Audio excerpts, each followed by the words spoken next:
back now for the Newell CSGO Summer Finals. I'm joined by the one and only Zachariah. And Zach, I am super excited for this tonight. It's been a long time coming, and it's been a little bit of a break since we last got a chance to catch some Newell CSGO.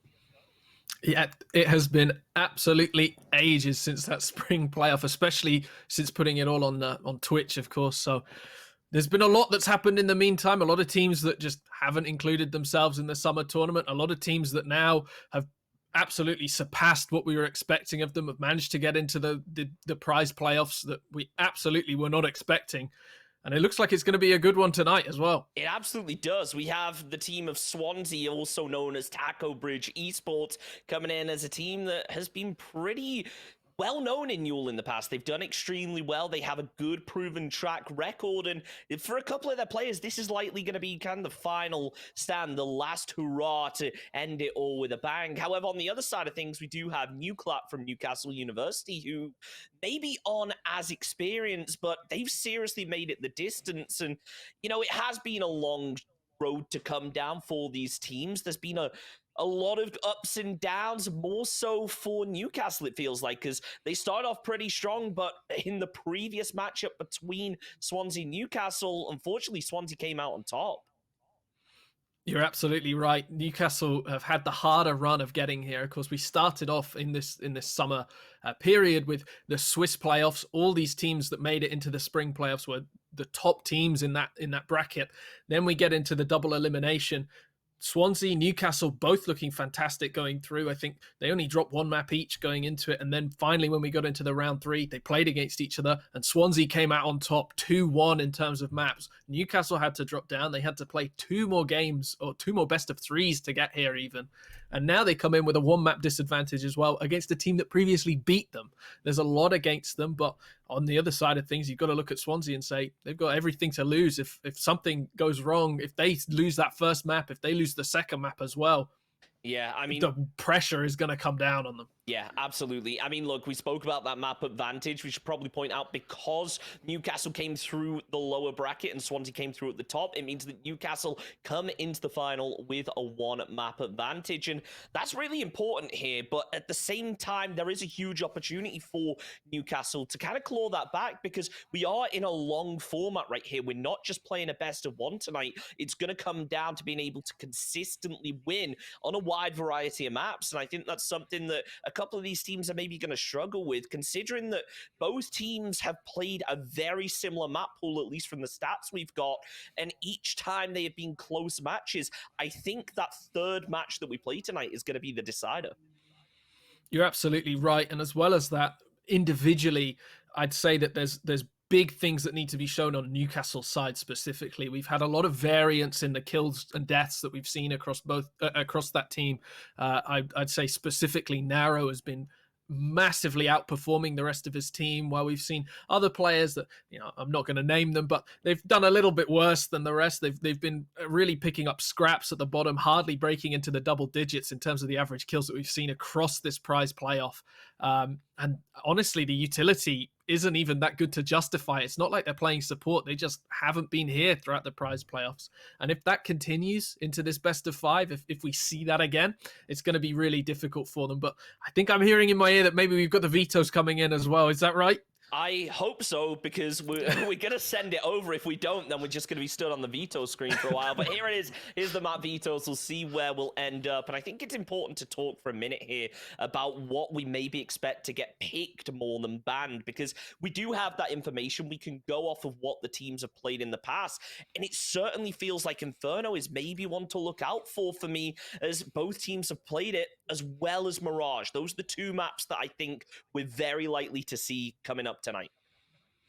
I absolutely agree. I think both of these teams are going to be thinking more about what they can bring to the table rather than what they can eliminate from the other team.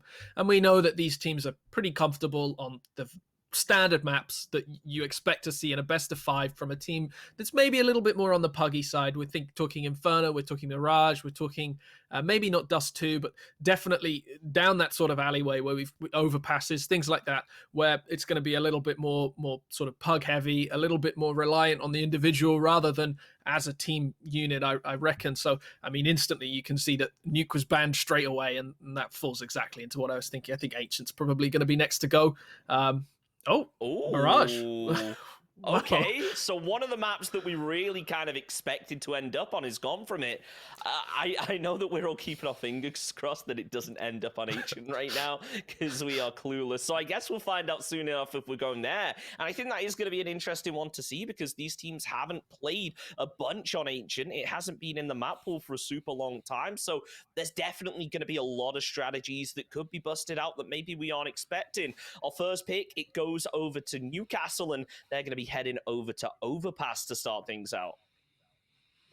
I mean, a good choice. It's a map that we see quite a lot in Newell, if I'm being honest. It's a map that everyone should know at this point. It's been in the pool for God knows how many years. So it's one that people are going to know. They're going to be able to do the smokes onto a site. They're going to know what the smokes onto Heaven are. They'll probably be able to molly onto barrels pretty easily, and we'll likely see people knowing how to do those short smokes, everything like that. It's just standard smokes coming out from them, standard Molotovs that are going to close off different areas of the map, and should make it an interesting one to see how usually the terrorists are able to combat the aggressive CT presence that we usually see in these sorts of games. Yeah, and I think it does show a lot of confidence coming in from Newcastle to pick that map, meaning that, you know, it's likely that Swansea are going to pick CT to go on, and that's exactly what they did. So it's a question of, are they playing to their strengths now, or are they more so playing to Swansea's weaknesses? Because they have come up against each other in the past. They should be pretty aware of how things are going to go. I'm interested to see what map comes up next, and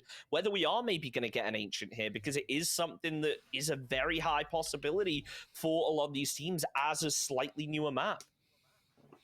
Well, Vertigo's been picked, so that's a surprise factor thrown in straight away. I mean, there is a chance that we see. I really hope we don't. Chunks, please don't let there be Ancient in there, because I'm hoping there isn't.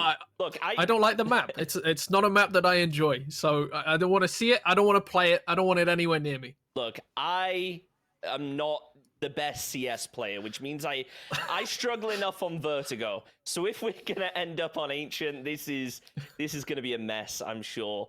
Luckily, it's gonna be Inferno that's next up, and no real surprises there. Swansea gonna be starting out on CT.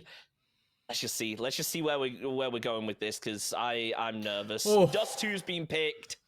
Oh. Big relief right there. Not gonna be ending up over in very unfamiliar territory, not only for us, but also for the players. So, I mean, you know what? With Dust 2 being that final pick, it is a nice way to kind of round things off, it feels like.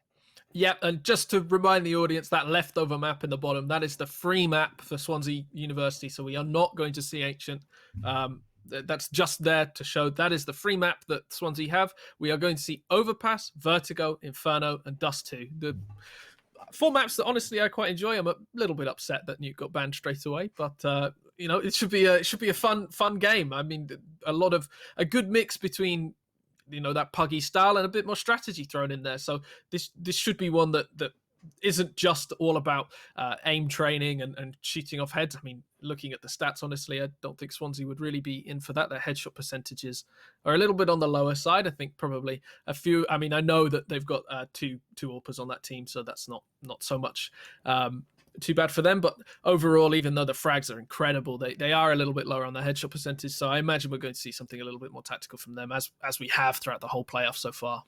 Yeah, it definitely feels like, to a certain extent, this map pool is maybe going to lean into a slightly slower style than I think we would have expected coming in. It feels like a lot of teams in Newell tend to go a bit more puggy, a bit more frag heavy, but I feel like with maps like Overpass to start things out, it almost forces at least the terrorist side, certainly, to slow down a little bit, to be a little bit more methodical, to kind of counteract the CT aggression. So I think it's an interesting way for Newcastle to start out on that terrorist side. I think that's going to be a really telltale sign of how things are going to continue, because if Newcastle do decide to get super aggressive early on, then all bets are off. If they decide to play super aggressive over on the T side, it shows that even though they got knocked down in the previous rounds, they're coming out swinging and they're ready to take the fight for all of our games this evening. Absolutely. And there is a chance of complacency as well from Swansea University. If we do see Newcastle take that first map, the second map as well, Vertigo starting on T side, that is incredibly strong side to start on. That is one of the most T-sided maps that we have at the moment. I would say anyway. And when you see those sorts of things, that's a point where Newcastle could end up winning round after round after round and take it 2-1 in their favour. And then at that point, it's thrown all up in the air. Swansea do have a lot to prove today. And if certain players can activate, if they can show how good they are on the Newcastle side, if we can see people defying the odds, even though they lost in the previous map, you've got to remember they did win one of the 3 that they played in the best of 3 earlier. So it is all up in the air at the moment. Of course, we have a favourite, but Newcastle have a really strong chance of taking this, especially looking at the maps and the way that these have been picked. Yeah, I think it's important to take into account the fact that it was 2-1 in that best of 3, which means it was a fairly close competition. I gotta ask you now, though, there's a lot of maps to be played tonight. Are we going to go the distance, or is it going to go all the way? Or do you think that maybe that experience level that Swansea had, being able to perform under pressure in the very top of Newell, is maybe going to work to their advantage? Or maybe they're underestimating Newcastle a little. Look, these guys are not super commonly seen at the top end of Newell, especially in the CSGO circuit. So it's going to be interesting to see whether they are maybe a bit of a dark horse. They've made it here for a reason, certainly.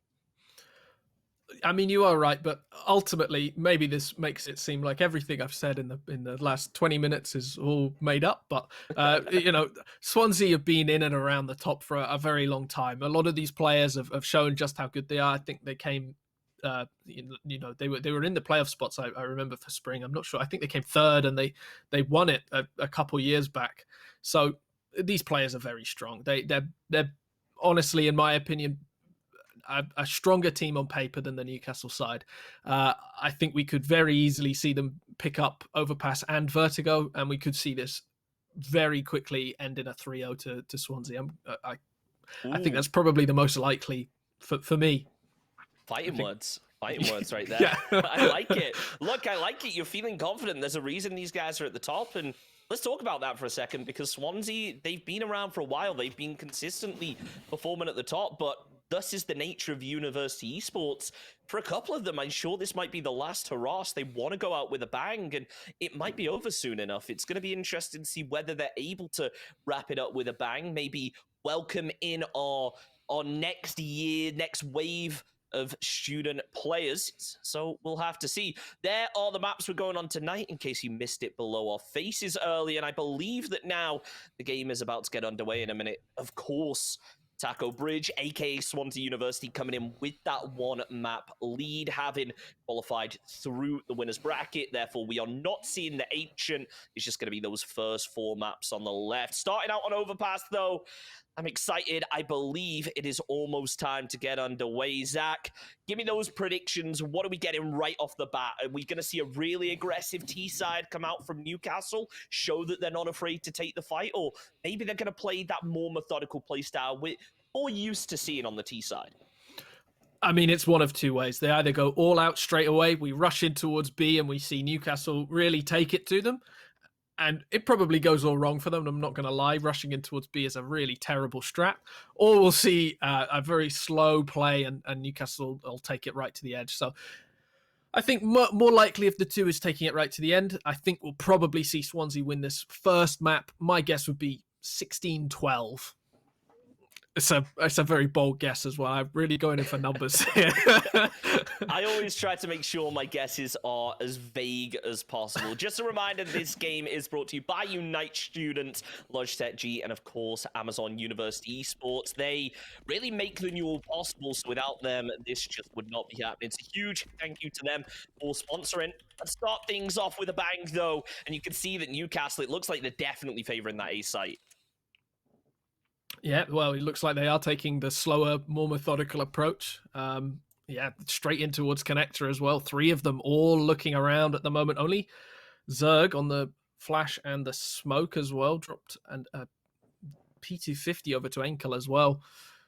An interesting play for sure to raid boss somebody up on the first round. I think personally I maybe would have picked up a little bit more utility, but Merlin going to be pushing in aggressively as well. Gets to know exactly where those Newcastle players are. Probably going to be calling over to his teammates that they are in towards B, but it could end up not working out for them as players start looking in towards the top of connector as well. Vornes hiding away though. They are maybe going to walk into each other at the moment. Oh, the shots start to rain out from Vornes. That's going to be the initial engagement now. So Newcastle need to start thinking about this. They are aware that there's likely going to be a player or two over on a site. That doesn't opens up and ends up getting caught with a headshot right there. Sahata goes down as well. His hero trying his best to find the trade, but it's just not being found. As out of nowhere, it feels like Newcastle have completely gained control of the site. They're watching every possible sight angle, I should say, any line of sight, but it doesn't work out for them as they end up losing one. Merlin able to find the opening kill. Huge plays coming out. Just somehow Swansea have just turned this round into their favor. Zerg gets the last one up, but not for long. The Taco Bridge get themselves a round one win.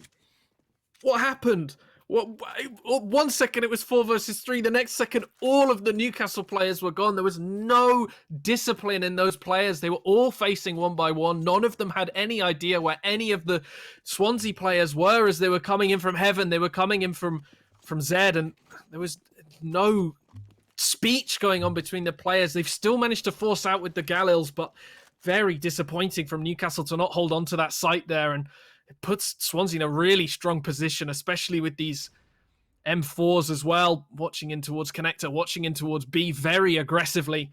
The one saving grace for Newcastle is because that bomb was down, they do get the Galils, and it does mean that they can break the CT economy, especially with Merlin playing in such a dangerous position and taking the headshot damage straight away. Still going to face, though. You can see Merlin down low, a little bit cautious about going for the repeat here as Newclap do start to swing out a little bit wide. Narrow, with a nice narrow angle, opens things up. That's the initial kill coming out onto Stratus. Merlin still kind of in no man's land right now with the Newclap players starting to surround. You can see getting a little bit stressed out, opens up the shot, but it's not going to be enough. Zerg in the end finds the kill, and that's Newclap starting this round out with some serious momentum.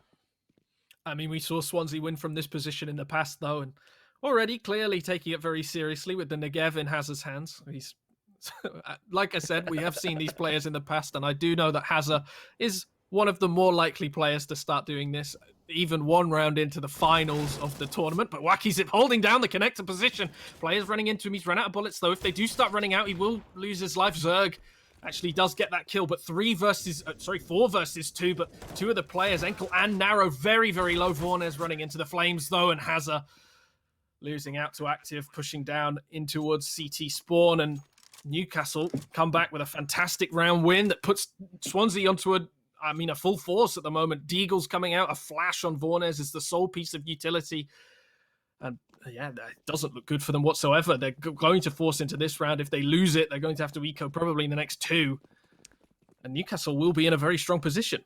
It's a tricky situation to be in right now. It feels like either way things could go, as nades are actually already starting to land through over onto Merlin, taken down to about half HP. As Newclap not over swinging here. They might have to, though, because just look at Wacky Zip's position. Going to be looking through down into connector as Wacky Zip finds the headshot, followed by the body. That's a 2k early, and that's going to seriously hamper the ability of Newclap to make something happen. They're doing what they can to play slow as Enkel watches the top side of connector. Active peeks out, holds the trigger discipline onto the first player, but in the end the second is found. It started to even things up a little, but the player advantage still goes the way of Swansea.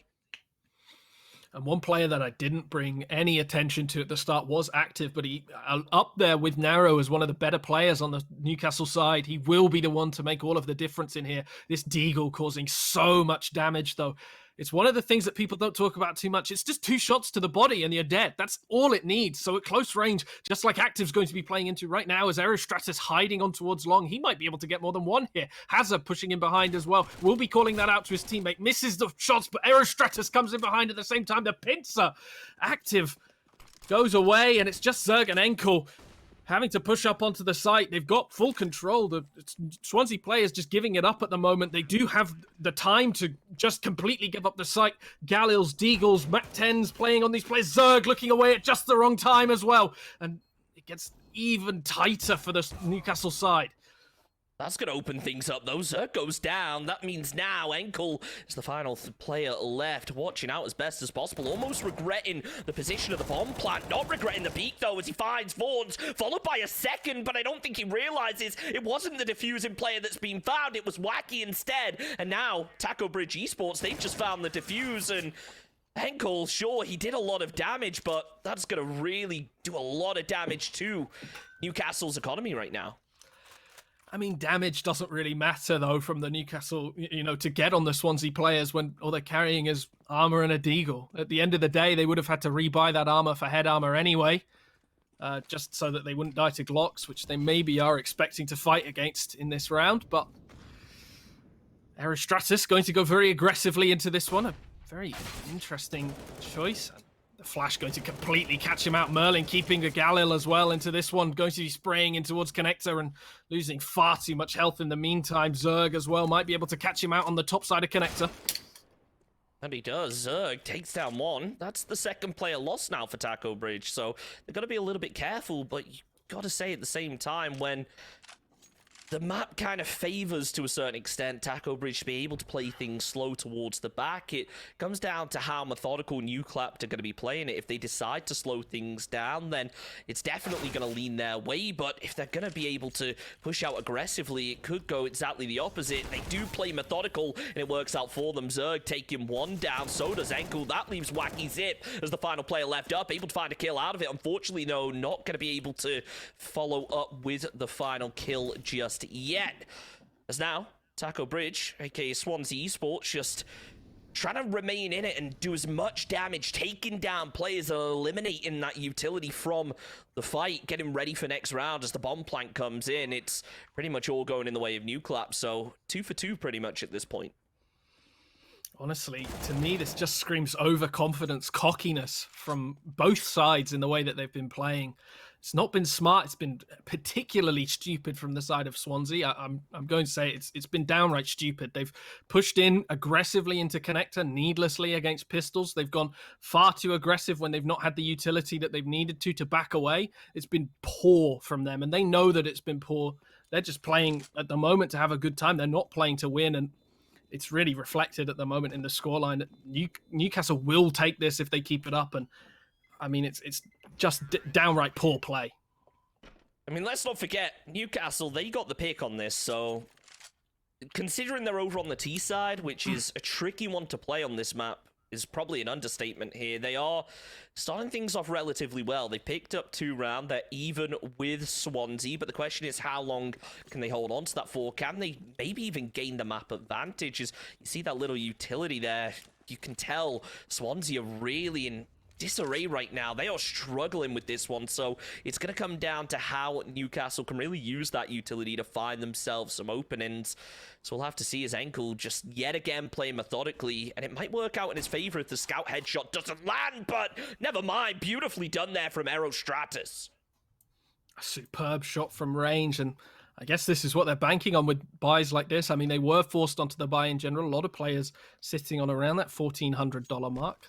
2,000, which isn't quite good enough to buy up into the next one. So they are conscious of the incredibly poor economy that is pretty much synonymous with the CT side at this point. Of course, Newcastle have a little bit more leeway with deaths that they can have in a round. Generally, if you keep 3 players alive on the T side, you will slowly accrue money. On the CT side, you will just lose it if you keep 3 alive. And Hyson caught looking the wrong way. It doesn't matter. Hazard still caught napping in that moment. And now they're going to push very aggressively up onto top Connector, running one after another. Merlin in a terrible position as Zerg pushing in. Aerostratus can't pull off the incredible heroics that he did on Long, and now it's in the favor of Newcastle all over again. Still going to push in towards site. I don't know why Vornes is taking that fight all along, probably hoping to catch somebody by surprise. Wacky Zip as well, 5 and 3 in this game. One of the best performing CT side players so far. And he's immediately going to give away his position in hopes of getting a kill. It might mean that he loses the AK in the end, but I think he's just maybe hoping that the bomb doesn't go down. It's not going to work out for him. The bomb does, and he's just hiding in towards top of bank, waiting for somebody to push into him. It's probably not going to happen, is it? This is... I mean, it's a good angle to play from, but ultimately this is frivolous. He's never going to win the round. Zerg gets the kill, and it's 3-2 in favor of Newcastle. Now we're going to see probably an eco, maybe even 2 from Swansea. If they do fully eco this one, they will probably have around 4,500 next round. It's not really going to be good enough to buy full utility. It's certainly not going to be good enough to buy any AWPs. And Newcastle running away with it at the moment, especially on the money front. I mean, look, we saw how big of an effect that Deagle can have in the early rounds. We'll see about it now, as it looks like the peak going to be coming through. Taco Bridge just going for the wide swing. It works out onto Zerg, but in the end, it's Enkel that's able to find the trade. Holding onto Playground now, just being absolutely swarmed by the former Swansea swarm. Now pushing through a little bit further. Hazard's taken out of the fight. Newclapped really looking strong right here. 3 players up, and Wacky Zip is just 1 bullet away from death. So it just comes down to now Newclapped playing it slow, holding those tight angles, and maybe sometimes even just trying to pre-fire through something. That's what they do onto Connector, but it doesn't work out. Hyson off on the side angle will find one, but that was the player down to low HP as the headshot comes through. Hyson is eliminated. It's 2 versus 2 on the retake scenario here for Taco Bridge as the Molotovs come out. Little do they know they're going to be slightly misplaced. In the end, it doesn't matter because Vaughn's peeks out wide, finds the headshot, followed by the body to finish off Narrow. That's Newclapped out of it, but the bomb's about to go and there's no defuse kit.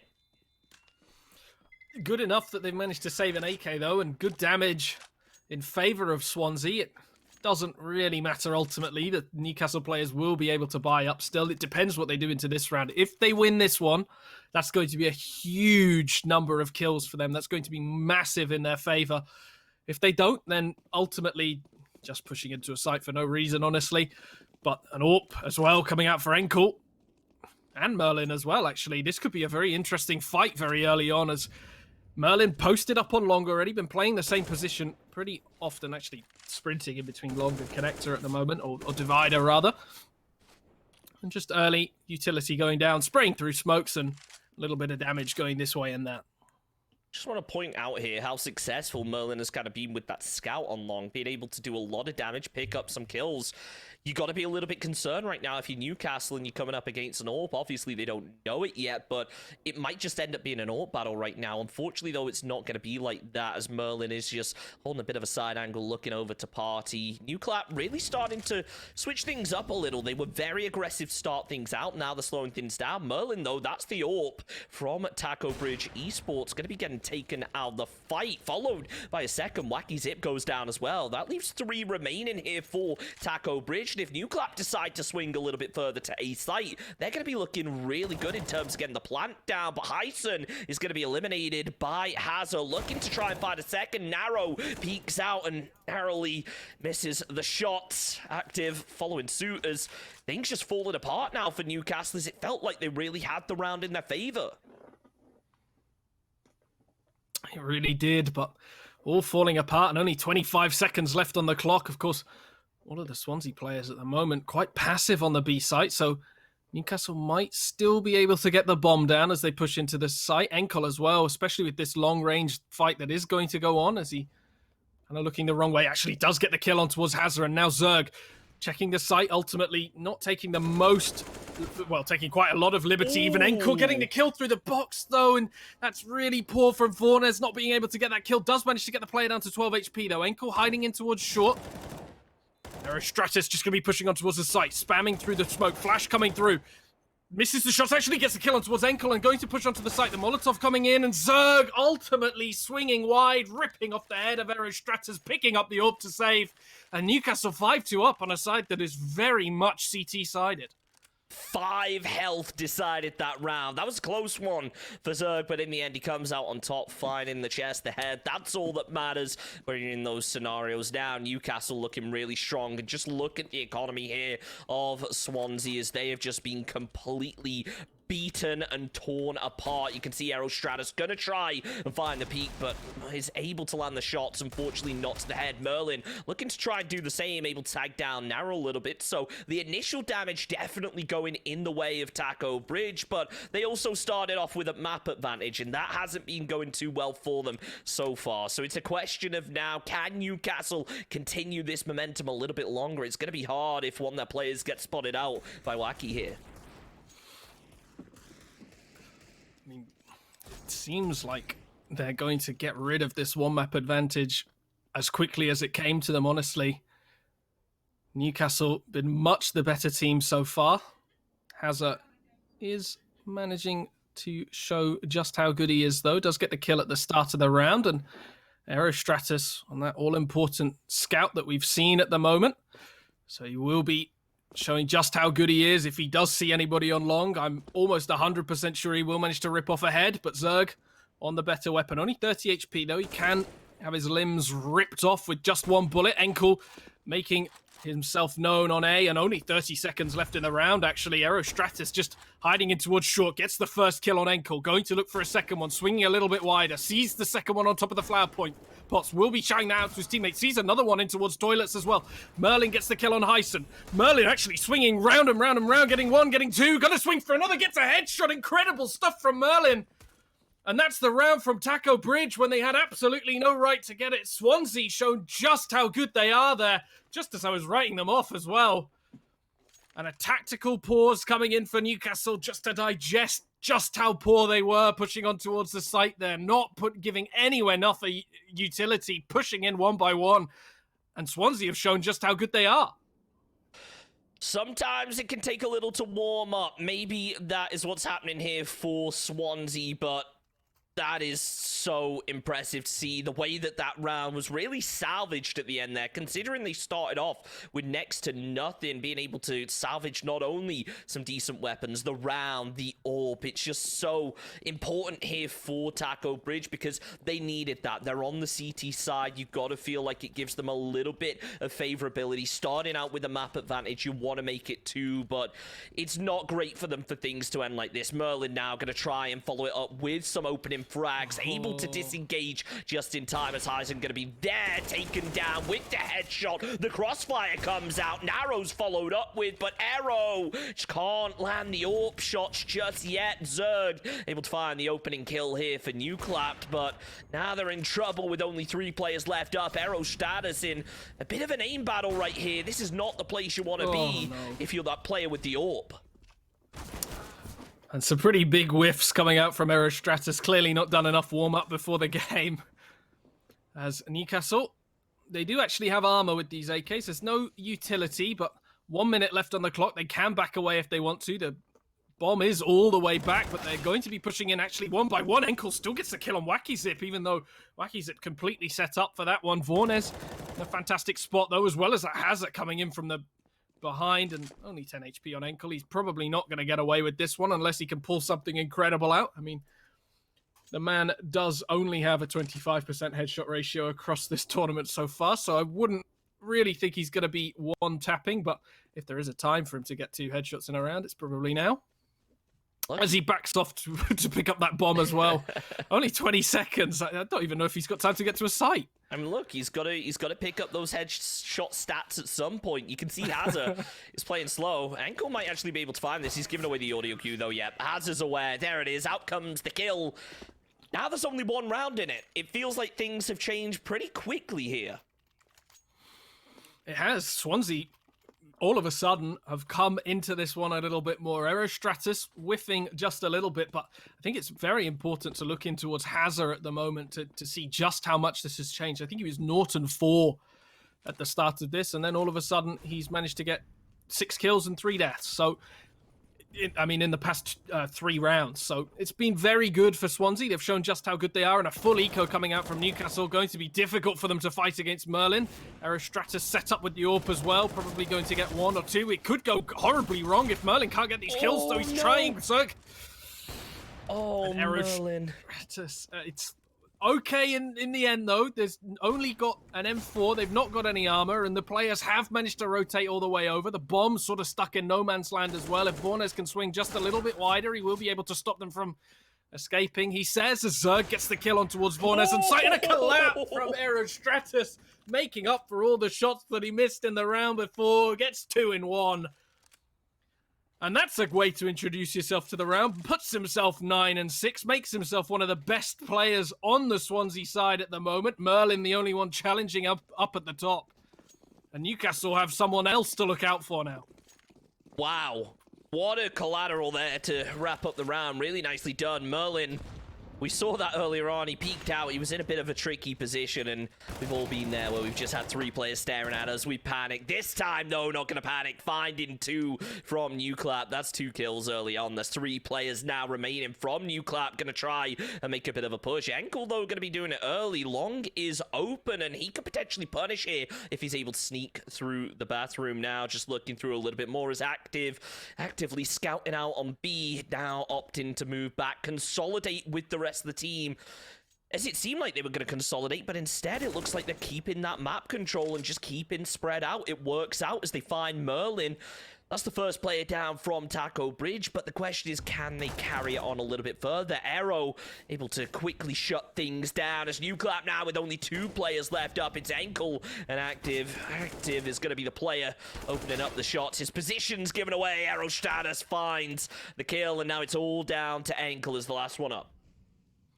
Aerostratus had no right to get that kill as well. Completely found out. They knew exactly where he was, and still managing to get one from that position. Enkel going to make it a little bit harder for the CTs. Of course, as I mentioned before, if they lose one more, it's going to be really difficult for them to keep the money. Look at how poor a lot of these players are, and it means that coming into the next round, it's not going to be great for them. Enkel looking for a little bit more than that, though. Going to try and pick up the bomb. Going to try and push in towards the site. Only 15 seconds left. Meets the first one. Wacky Sid gets the kill. And if you look, though, the Swansea Storm players a little bit on the poorer side now. I mean, Vornes doesn't even get full utility out. And that may be a little bit of solace for Newcastle. If they can win this one, I mean, against all odds, albeit considering they've only got Deagles and Tech-9s, only one of them with armor as well. It actually looks like it's going to be a full B rush. But if they do manage to get some kills in this one, if they do get 4 somehow, it will make it a little bit more difficult for Swansea. Newcastle now going to be stacked up on top of each other. The util is coming in here from Taco Bridge. As the scout comes out, Wacky's going to be aware there. Just immediately repositioning, ready for this short push. Merlin's come around the back, started to open up a little bit of fire, but now getting caught from multiple angles. Merlin forced to move back, but in the end, goes for the repeat and finds the headshot onto Narrow. Nicely done right there for Swansea to keep getting aggressive, to apply that pressure, and now realizing that Newcastle are in a tricky position. Their economy is lacking, and therefore so's their weaponry. Enkel eyes them both down as Active tries to survive a little longer. It's not going to be. Taco Bridge with the round win, and it's gone from them being so many rounds behind to now taking the lead by 2, and that's got to be a good feeling, especially with that extra map coming into this, from qualifying through the upper bracket to kind of cushion things and give you a bit more safety. I mean, it was 5-1 at one point, wasn't it? And now, all of a sudden, Swansea have shown just how good they are. They're winning round after round after round, and it's not like they're really doing all that much different. Aerostratus shows a little bit too much, though, and Enkel, I've been watching that every round. It's a good knowledge to have, though, for the Swansea side. Swansea, unfortunately, losing a second one in towards mid, but as I was saying, it's very good knowledge to have that they are holding that at the start of the round. It's important to know. It means that you're not going to make that mistake again, or if you do, you're going to have flashes coming in. You're going to go aggressively, and you're going to work it out together. I mean, they've seen it happen twice now. 2 separate rounds, they've been punished for pushing that, so it means that that should be all it was there. They pushed out on towards short. We missed it, but Hazza pushing in behind. Vornes losing his life so that Hazza can fly, and it doesn't actually work out that way. Hazza's given up exactly his positioning. It doesn't matter, though. He's managed to get one and maybe going to catch another one out, but I think there's a player coming in from top connector. There will be in a second. I think that might be, yeah, it's Zerg. Actually, he's not got enough HP. He's only got 13. He'd be stupid to take the fight here.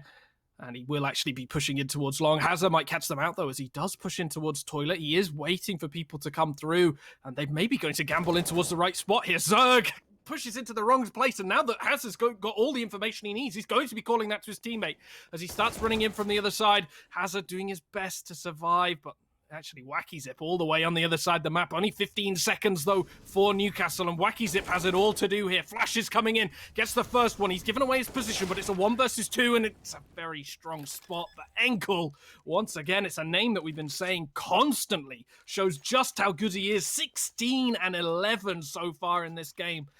Been, truly superb throughout this entire map, and wins the round for Newcastle. I think he got 3 in that one.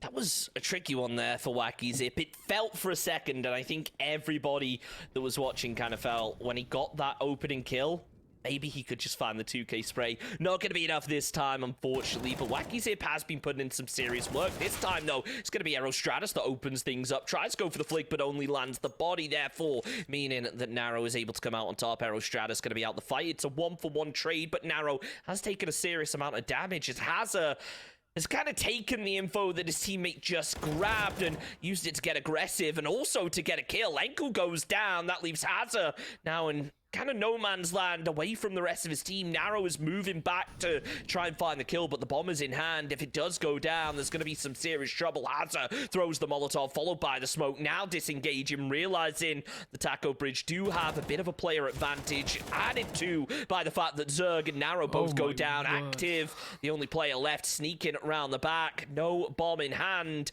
You got to feel like the favor here has to go towards Taco Bridge. I mean, what a play from Merlin pushing forward there. He had no right to get one, let alone both of them. And now Active in a really horrible situation, but you can see, oh, he's going for them. Gets flashed off at just the right time, though. That was so close. But what I was going to say is Enkel and Zerg have been playing great, but look at some of the players on Newcastle. Look at the disparity in the kills. Hyson, Active and Narrow. Active and Narrow were two of the ones I was bringing attention to at the start, and they've completely disappeared since the opening rounds. If they don't, something about these players, the mentality often is just to give up in a game sometimes. If you've got a poor mentality, I say this actually, we should probably be paying attention to the round as they rush in towards the site. Hazard gets 2 as well, and the nade, doing so much damage in towards that smoke. In the end, it's Enkel that opens things up to take down Hazard, but in the end, Wacky Zip, he couldn't clutch up earlier. This time he does. It's 9-6 in the favor of Taco Bridge to start things out in our first half. Sure, there's still more to go, but Taco Bridge, they have really clawed it back from a really tricky opening to now, close that gap more and more and somehow take the lead after what felt like a really rocky start for them. Superb stuff from Swansea, and it was just a case of a little bit of confidence, a little bit of warming up in the game, and a little bit of just overconfidence from a few of the players. And now they're going to show just how confident they are, pushing in towards Rab, but they are running right into the hands of Enkel. Merlin, though, bites back, gets Narrow right in the head, looking in towards Heaven, and that's a few whiffs in a row there. Vornez low on health, and Merlin not going to know that Zerg's pushed all the way up short, and now it's, well, I was about to say now it's 2 versus 4, but now it's 4 versus 0. Newcastle end that one as quickly as it started. And what I was going to say in the previous round is, or the round before last, is that it's quite important that some of these players, they will just phase out of the games. They won't manage to get that psychology right. Their mentality won't be there. So even coming into the next half, they won't remember, essentially they have a job to do. This is it. This is the finals. And some of them will, keep sort of that doom mentality. They won't have the idea that they're going to win. And unless Hyson, Active, and Narrow can bring their head around it and learn that, this is a different half. It's a different time to be fighting, he says, as Active gets 2. That they will struggle still. It's very important for these 3 players to come into it, and these are the 3 players that are going off in this round. Active managed 3, Narrow with the other one, and now it's all on Hazard. Just got the Deagle in hand. It's 2 bullets to kill, remember, so he might be able to pull off a couple of surprises. No. Oh, it was No. close. It was close. You wanted to see that flick land so badly to keep them in it, but it wasn't to be. And just now, the scoreline, it keeps getting closer. It feels like as soon as one team starts getting a couple rounds, gets that momentum, starts to grab themselves a bit of a lead, it switches around. Now, though, you got to be feeling like Taco Bridge. This is their time to shine. We know that it comes down to how the T side decide to play this map. The question is, do they go with that methodical style that works so well for them on CT, or do they get a bit aggressive? It definitely looks like the aggression is going to come out on top here, as Wacky Zip does end up going down. Zerg catches a little bit of fire in return, but it's not going to be enough to take him out of the fight. Merlin also eliminated. So's Hyson. There's 3 players left from New Clapped as they try to survive a little longer. Now they start to thrive. Vaughns is the final player left from Taco Bridge Esport, and the Molotov coming through is going to force him back. Now this is going to be the round, hopefully, for Newcastle to kind of equalize things up and continue that momentum, as those incendiary grenades are just so deadly to come up against. Thankfully, he's able to survive a little bit longer in the 1 versus 2 situation. Sorry, 1 versus 3, as Newcastle just have this site on lock. An awful push from Swansea in general. It's just a rush out. There was no utility from them. I think we saw maybe 2 flashes and a smoke in all of that. That's nothing to hold us. I mean, nothing to take a site, let alone hold it. So Newcastle had a bit of an easy fight there. They had the Molotovs, they had the smokes, they had the flashes, and ultimately it meant that even the MP9s were better than the AKs, especially since, I mean, they were forcing them into the close range angles. Partially very well done from Newcastle, partially pretty poorly strategized from Swansea, but going to be pushing up in towards Connector, and I mean, right into the correct player there. The Org got nothing on those close range weapons as the T's start pushing aggressively in towards short. The long player in Enkel might be able to catch them out ultimately. Zerg pushing in aggressively as well, catches the player on towards Truck, and will call that out to his teammate with a fantastic little nade thrown over, as well as the Molotov. Eristratus whiffing as well with the pistol. And Merlin might do well just to save the armor here, might just do well to save the Deagle. Still going to fight into it, and Hyson wins that one as well. Newcastle taking this one, but the bomb plant was all that they wanted from the Swansea Storm players. And that's a very safe round from Newcastle as well. 4 players staying alive. That's going to be great for their economy. They will be able to afford another AWP if they really want to, even though this is probably only a single AWP map. And yeah, I mean, an AWP coming out from Taco Bridge as well. So ultimately, very similar buys coming out from both teams. Very similar indeed. We do currently have, I believe, a technical timeout, so looks like there are maybe some issues for one of these teams. Hopefully we can get that sorted quickly. As nope, we aren't gonna get it sorted right away. For a second, I thought we were really gonna just get it out of the way. You know, someone was gonna plug their mouse back in when you were gonna see it happen, but unfortunately not. The question is now, how does this really affect these players? Is the momentum maybe going to be slowed down? Because it felt like for that first half, at least, as soon as a team was able to get 1 or 2 rounds, they kind of took it and got a couple more out of it. Now, though, you've just won a round. You have a technical pause. You're going to have to slow down for a minute. This could be an opportunity for teams to slightly rethink how they want to do things. But the question is, are they going to be able to carry on that momentum? Or is this going to be a little bit of a bump in the road and maybe wobble them a little bit?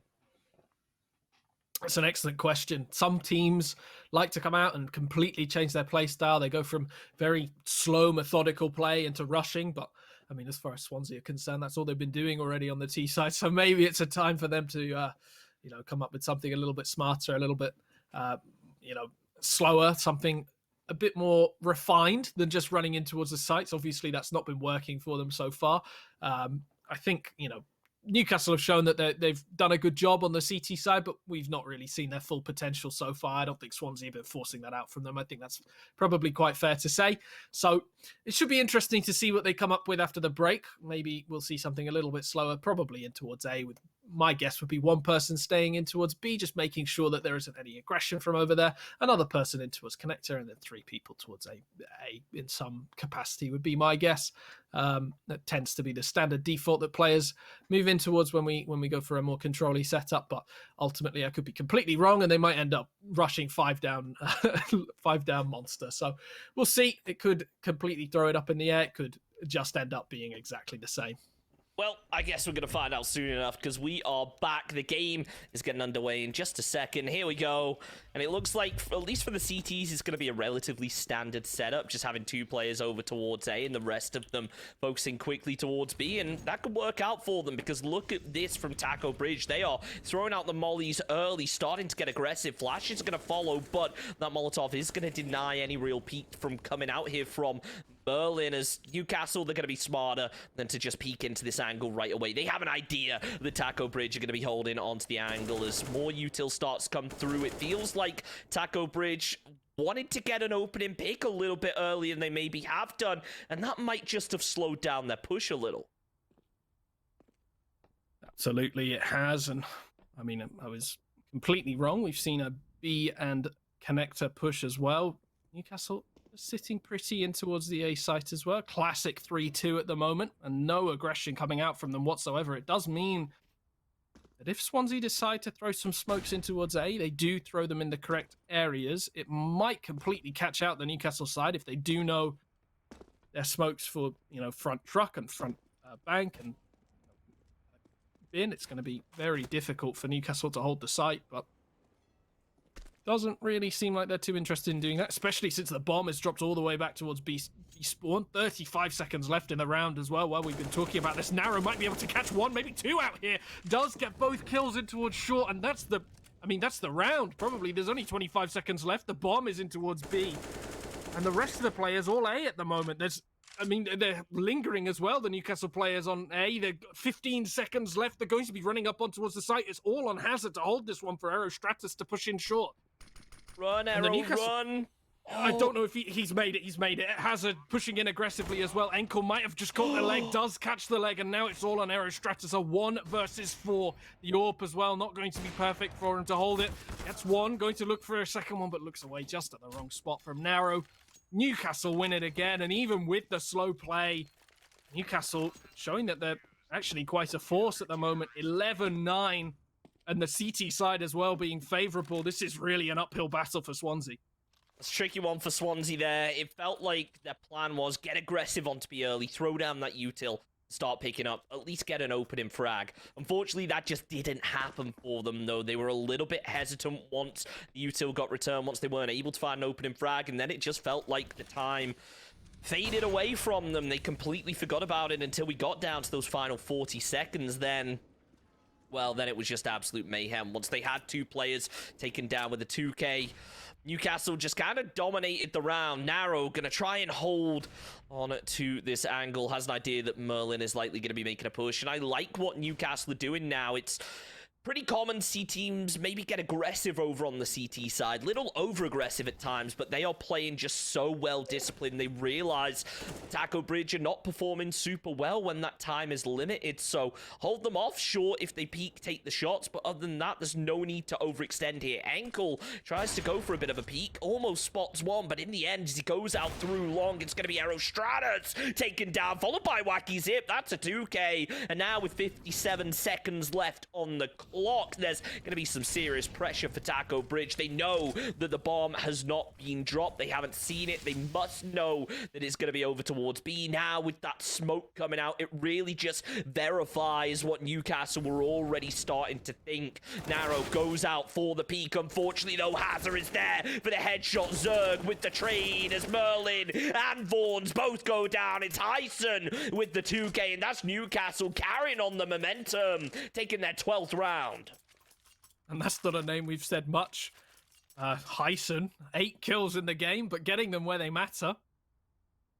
And that is a big round for Newcastle. A tactical timeout from Swansea as well. It's something that I like to see, honestly. They are still going to be buying, which to me is a massive mistake. I mean, that is not good money, and they've shown that they're not doing very good with, you know, poor utility or with poor weaponry. I think realistically they want to maybe take this one as an eco round, pick up the Deagle and a little bit of armor, because they have been showing that they can do work with that. But I think they maybe need a round just to determine where these Newcastle players are playing. They don't seem to have a thorough understanding of where to look for the picks. I think if you're looking at first kills, it's always in Newcastle's favor. Swansea are hardly ever getting the first pick on any side of the map. It's meant that it's been very difficult for them to bust through. I mean, have they won a round in this half? I don't think they have. No, it's been a really tricky half for them because you can tell already that their playstyle relies heavily on getting that opening pick, and it just hasn't worked out. As you mentioned, Newcastle have just been getting it round after round. It looks like this round's going to be no different as Narrow with the 2K collateral takes down Arrow and Wacky Zip. That's two big name players out from Newcastle right here. So from Taco Bridge, I should say, as now it is a 3 versus 4. Sure, things are going to be slightly favoring Newcastle, but they are a little bit limited in terms of the positions, when we should point out that Hazard is just miles away and could potentially sneak all the way around onto these players. Vaughn's watching out either angle, realizes that he can't put all his faith into Merlin, because if Merlin misses that opening shot, he's going to get punished. That's exactly what happened. Zerg finds the kill as things really start to favor Newcastle. As it goes down, leaving Vaughn's as the last one left. It's a name we've not mentioned too much, but maybe it's time for them to prove just how strong they are and clutch out when Taco Bridge need it most. Newcastle, they're really shutting them down. There needs to be a time when Swansea just say, okay, let's eco. Look, they're still buying. We've got another round with a Galil poor. I mean, it's just not that good. I understand that the loss bonus is high enough that they can, but they need a round where they all pull out utility, they all have proper guns. And I mean, look at it. They're just going to be running in towards B again. Another Molotov coming in early, another rush in towards ramp. I mean, that Molotov doesn't even land. It's just so disappointing from Swansea. It's watching them run into the same thing again and again and again, except this time, of course, it's going to work this time.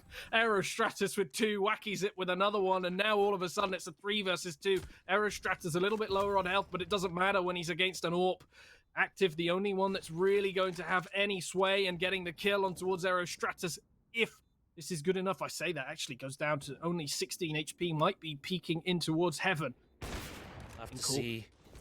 Zenko goes out for the peak, isn't able to connect in the end, though. Takes down Aerostratus. It's going to be down to Active to sweep through the zone a little bit further as Vaughn's is swinging round the back. Active peeks out, finds the kill. That leaves only one left from Taco Bridge, and he's quickly eliminated. Newcastle able to secure it and get the defuse just in time, but as late as it might be, it feels like Swansea maybe found something there, because I pointed out how they want to get aggressive, but they never find the opening pick, and they end up getting slowed down.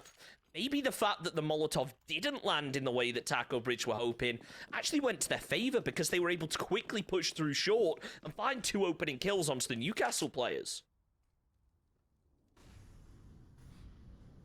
14 rounds, though. It doesn't look good at all, does it? Again, poor utility. They have to buy out for this one. Of course, probably not looking to want to go into overtime. And I mean, there's Ankle getting a kill on short. I'm almost fed up with watching Taco Bridge just punching the same wall again and again and again. It really is an immovable object that they are really trying to push very hard. I say this, Hazard gets the kill on Hyson on the other side of the map, and this might cause Newcastle to start to doubt themselves. It doesn't look like it will, though. 2 players still in towards the A site as Taco Bridge start looking towards going there.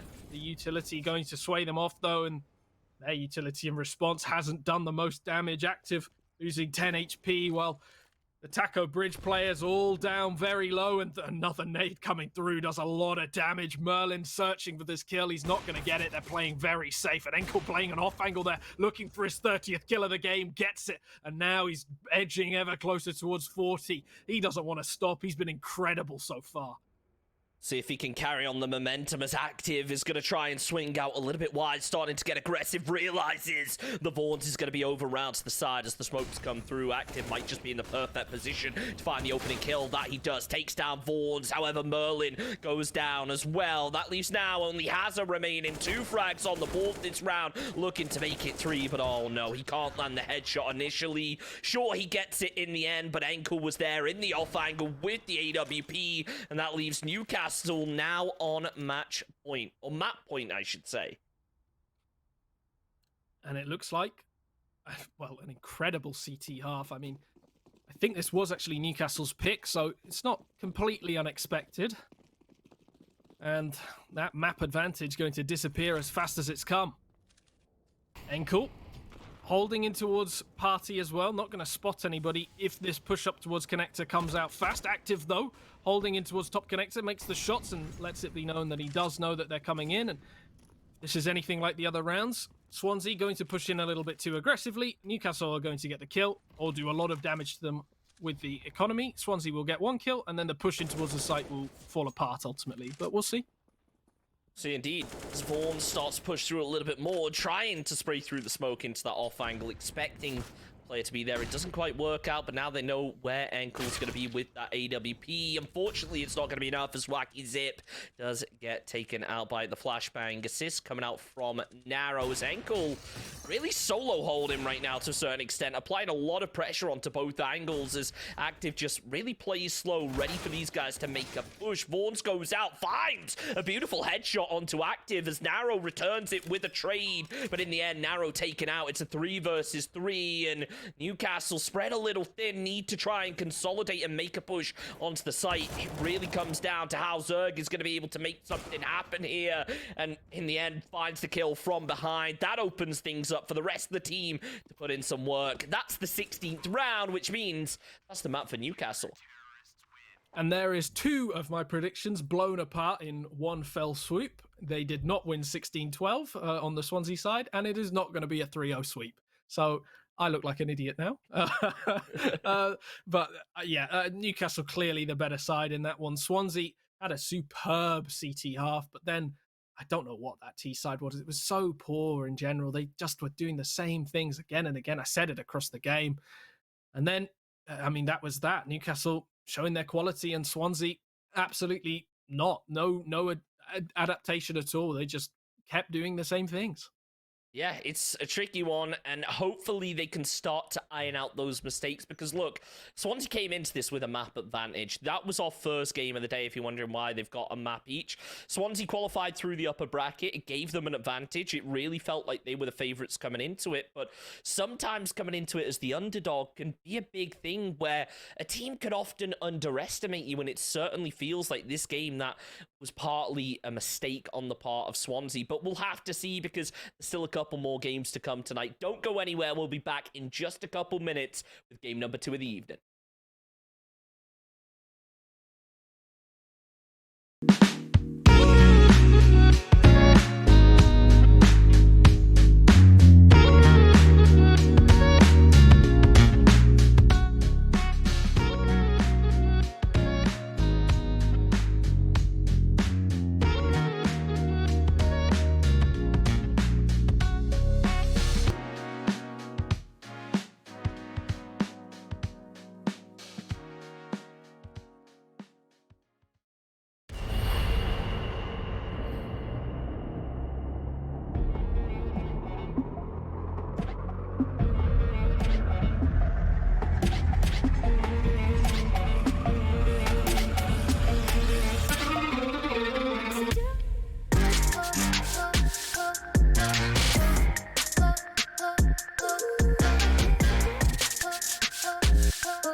Well, here we are. It's game number 2 of the evening here for the new Grand Finals for Summer.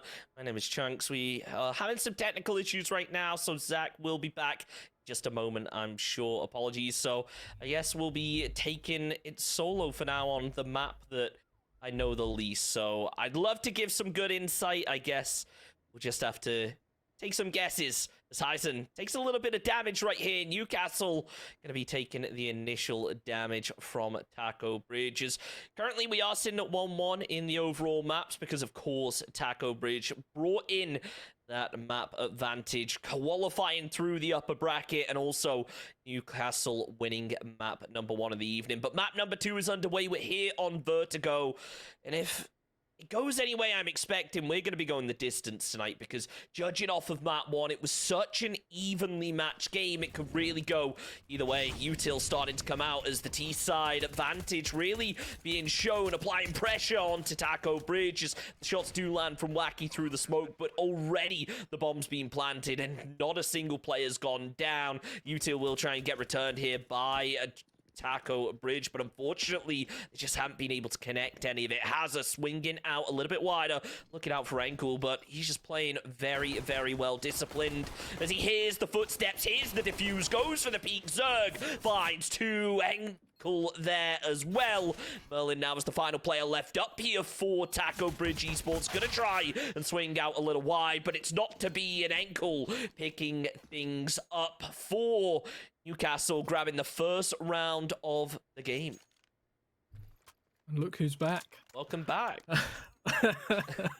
Yeah, I mean, great stuff again from Newcastle, keeping that form exactly the same way that they left off in the last one. Of course, the breaks, they feel them as well. While they're having their breaks, they also lose a little bit of momentum sometimes, but not for Newcastle, it doesn't seem. This is a T-sided map, but of course, when Taco Bridge know those smokes in towards ramp and things, it does make it a little bit easier for them. Hyson looking for this kill early, and Hazard overextending, not paying any attention towards the sandbags.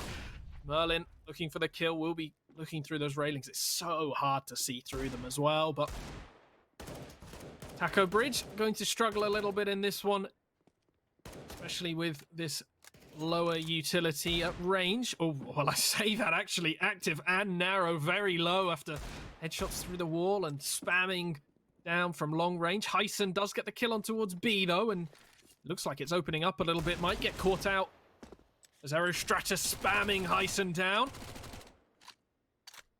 And actually, Taco Bridge have a little bit of an advantage in this one. If you do look at the health, there could be a chance for them to win this. Absolutely could, because those Deagles, we've said it before, we'll say it again, they're deadly, and Vaughns is there to prove it. Down goes Zerg as Aerostratus still just swinging behind. Here's the shots from Uzi right in front of him. Sorry, the Mac 10 right in front of him, instead deciding not to take them. As now the smoke dissipates, Narrow's found. It's a clean 2 versus 2, but the plant is down. Active from the side, takes down one, but quickly traded by Vaughns, who moves in for the defuse, and it doesn't work out. Enkel finds the kill. Newcastle, 2 rounds on the board already, and after last game's performance, this is going to be some serious momentum to kick things off. Huge for Newcastle. I mean, now if you look at Taco Bridge as well, they've got no money whatsoever. I mean, Vornes has, got a little bit, but it's going to probably end up being 3-0 if Newcastle can hold their ground quite well. Zerg playing in behind that generator, going to see a lot of them coming in, and we'll be calling that out to the team. Vornes, I think, probably just going to try and save this AK hiding in towards CT spawn. The player's going to run towards A, and that probably should be the end of the round. There shouldn't be too much more drama into this one. I say there shouldn't be, but of course, there always is. Narrow looking for the kill. And of course, overextending. Merlin rips off his head, and Hazard whackies it, pushing in behind. The Molotov going to give away that the bomb is down, that the players from Newcastle are looking in towards this position. Enkel swinging wide, whiffs pretty hard on 2 players that are pushing towards him. 3-0. Had a strong start so far. Swings, gets 1. Going to look for the second one, but actually kind of gives it up, and the smoke might work in their favor. There's no kit on this side. Enkel with another one. Merlin pushing forward. The smoke not working in his favor. And now it's all on Vornes, not actually saving the AK whatsoever. They managed to pick up the AK to save. 3 on the Newcastle side survive, as well as the number of rounds coming into this one. Taco Bridge with none. And now we're going to see the rest of the game. Now we're going to see the important part. And now we're going to see the tactics coming out from both sides. As the standard smoke goes down on towards ramp. And we begin the proper game. The underdogs really showing what they're made of, considering that Newcastle did get sent to the losers bracket by Taco Bridge. They are coming back swinging. Unfortunately, though, Merlin able to take one down right there. That's Zerg out of the fight, and this could be the opening that Taco Bridge were looking for, as Hazard able to open up on Tyson. Nicely done, even going for a pre-fire through wall, but it doesn't connect as the util is found. Narrow tries to peek up, goes for the spray with the AK, but it doesn't find the kill the second time around, though, as Merlin goes for the over peek. It works out. Hazard, just look at that health down on the bottom left, in some serious trouble. 1 bullet will really finish off the job right there, but the same could really be said for Narrow, as we start to run Narrow on time. 55 seconds on the clock. Newcastle need to start making something happen, and pretty quickly as well, because this is not the position that they want to be in, where there's 3-4 players unaccounted for and there's an AWP on the table. This is such an easy map to get something done with, though, on the T side. They just need 1 kill on 1 map, and it's all open for them. Aerostratus spots the player in towards mid, and that might give some hints about where this team is going. Usually you'd assume that they are pushing in towards B when you do see that mid push. Of course, it's not always the case, but it's a good indication. early on, especially. It's just an easier spot to go towards, and Newcastle only got 15 seconds. They're wasting quite a lot of time clearing these angles. Aerostratus might be able to close it down right now. Gets one, gets the second one as well as they start pushing in, and now it's all on Enkel just to probably die at this point. He's not going to get the bomb down. He needs to just run away or die, and he decides to do the former. Throws down the smoke, hides in towards underneath those stairs, and hopes that he doesn't get sprayed down. Taco Bridge win it, and actually Newcastle's economy completely ruined. They won 3 rounds on the trot, and still they're going to have to buy into this one with pistols.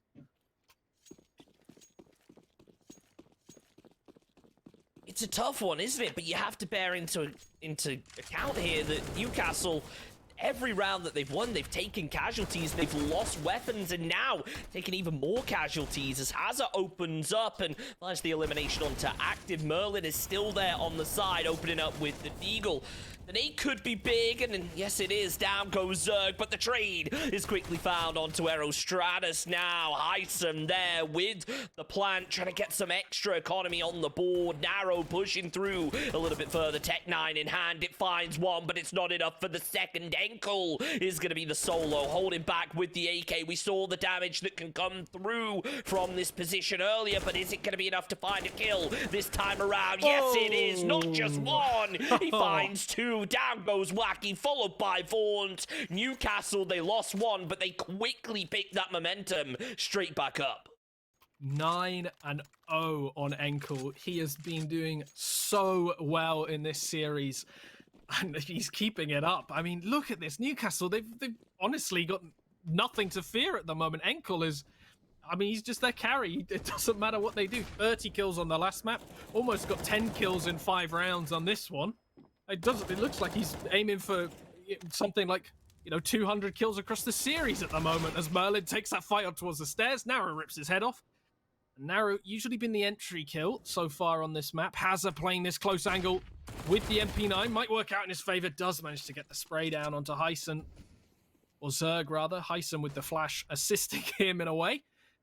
And Narrow carving open this B site with a little bit of ingenuity. And what they don't know is that Swansea have completely given this one up at the moment, just pushing in towards mid to try and get a little bit more information.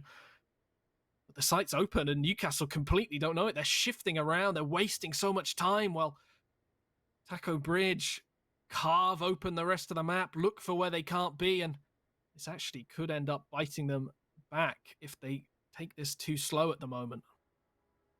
45 seconds left on the clock to make something happen. Newcastle definitely very hesitant in the way they're currently playing now, realizing they need to make something happen. Narrow does exactly that. Down goes Aerostratus as they immediately go for the plan. Can you blame them with the clock looking this slim? Wacky goes down to Enkel as he tries to find a second. Vaughns is there for the trade now. Both players remaining from Taco Bridge, extremely low HP. It just comes down to Newcastle holding these angles, trying to find 1 or 2 bullets, but it doesn't look like Taco Bridge are going to be getting aggressive and making a push. Instead, Newcastle, they hold the angles, and Swansea do the same. Playing back, going for a bit of an eco by the looks of things, saving the weapons because their economy is just in tatters right now. Absolutely the right thing to do for Newcastle.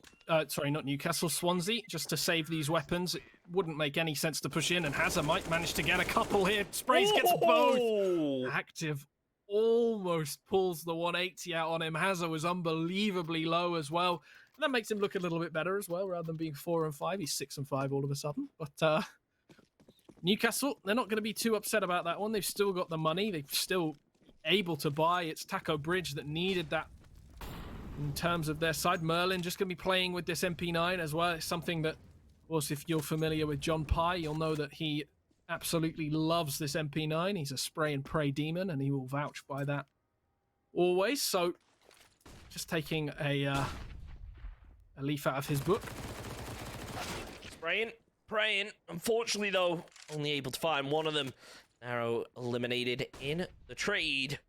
It's Newcastle and Swansea both in a 1-for-1 situation. It's back down to a 4v4, and it's always interesting to see how teams really adapt when they've lost a player or two, but things are still even. Does the play style stay the same, or do you want to consolidate a little bit more, sweep through Watch the angles. I guess we'll find out soon enough, because it looks to me like Newcastle are getting ready to push onto the site. They need to be careful because Stratus is there in a bit of an off angle, watching out. Vaughn's is also there for support as the Molotovs come through. They're going to be aware that Newcastle is starting to make a push, and it's going to be a tricky one. Aero watching out. More smokes, more mollies, getting ready to pass, but now as the smoke lands, the line of sight is broken, doesn't take any shots through the smoke, holding that trigger discipline. Now the engagement comes out. Zerg goes down to a nade. Beautifully done there from Wacky Zip. Hyson immediately gets that bomb plant down, realizing things aren't going as smoothly as maybe planned, and that's definitely being amplified as Wacky takes down Hyson after the plant goes down. There's 2 players left from Newcastle. They're going to look to try and hold off anyone defusing the bomb, but Taco Bridge are aware of this, and they are starting to sweep through the site because of it. Active is absolutely the key player in this one. Enkel's given away his position, but it's all on Active to not die. He gets one, and Enkel doesn't know where the bomb is planted. He's going to miss it. Oh, he just gets away with it. Wacky Zip going to be pushing aggressively low, gets a headshot straight away, not going to be able to get the kill. He misses, and Enkel wins it. The scrappiest fight of all time around those sandbags. Taco Bridge had every right to win that one. Newcastle were completely out of it. It was a 4 versus 2. And somehow Newcastle have come back from that one, and Swansea failed to double up on their rounds. Not a single bullet left in the AK either. Forced to switch over to the USP, and it somehow works out. The pistol play, however, for Hazard does not work out in the way that he maybe hoped. Down it goes one from Taco Bridge, and the underdogs now slowly starting to become the favorites with the momentum that they're carrying on this map. It's a 6-1 lead right here, as well as winning the first map of the evening. Sure, that upper bracket advantage comes through for Taco Bridge as they grab that first map of the evening, technically, but it's Newcastle that really have a lot to prove. Merlin gets one more. Taco Bridge doing what they can to try and survive a little longer, but Newcastle, even though they've lost one there, still showing confidence, making a push over to B site, working up the ramp as Wacky is going to be holding it as a solo. The util comes out, and surely now Taco Bridge have to start the rotate and consolidate on site, because Newcastle, they're just ready to open things up here. Well, it seems like they already have opened things up in a 4 versus 2. Enkel ripping off the head of the CT player, and Swansea hiding away again. They're making a habit of this one at the moment. Newcastle are running absolutely rampant at the moment on this A site. The B site not been quite as successful for them, but why do they need to go there, honestly, when Swansea are making it so easy for them to go A? And yeah, look at them. Swansea not even going to try, just hiding in the corners. I mean, it comes back to that economy again. Just look at it. Stratus and Merlin, both no money left. Neither does Wacky Zip. They need to try and pull it together come the next round, because they realize that they're not going to be able to really put up a fight much longer if they don't start to recover things quickly. And sure, it sucks sometimes seeing the CTs play safe and let the bomb go off, but it's what Taco Bridge need to do now that they've saved these AKs, now that they should be able to get at least a couple weapons on the board. How do they decide to play it? M4's coming out, no real surprises. They should be able to at least get themselves some weaponry, but it's going to be a rough one if they aren't able to start clambering to get some rounds back soon. You do not want to be going into halftime at this big of a disadvantage. Absolutely not. I mean, if they went into halftime, I mean, at this rate, what, it would be 13-2, 14-1. So, yeah, I don't think they want to see that. Absolutely not. I mean, even if they win the next 7 rounds, it's still going to be probably a little bit close for comfort, if I'm being honest. This is T-sided, but, you know, sometimes if you have a good grasp of this, which it seems like Newcastle do, they do understand the map pretty well, it is going to be hard. And it's important to remember as well, this is Swansea's pick. Swansea chose to play on this map. So Newcastle really showing them just how you're supposed to play this map at the moment. And Swansea hopefully learning for when they go onto their CT side, their T side. 2 pauses called as well, just so that they could talk about how to play this one a little bit better. And Newcastle coming in once again with the advantage. I mean, through and through with utility, through and through with the weaponry as well. I mean, you can see Wacky Zip, he's just using a deagle at the moment.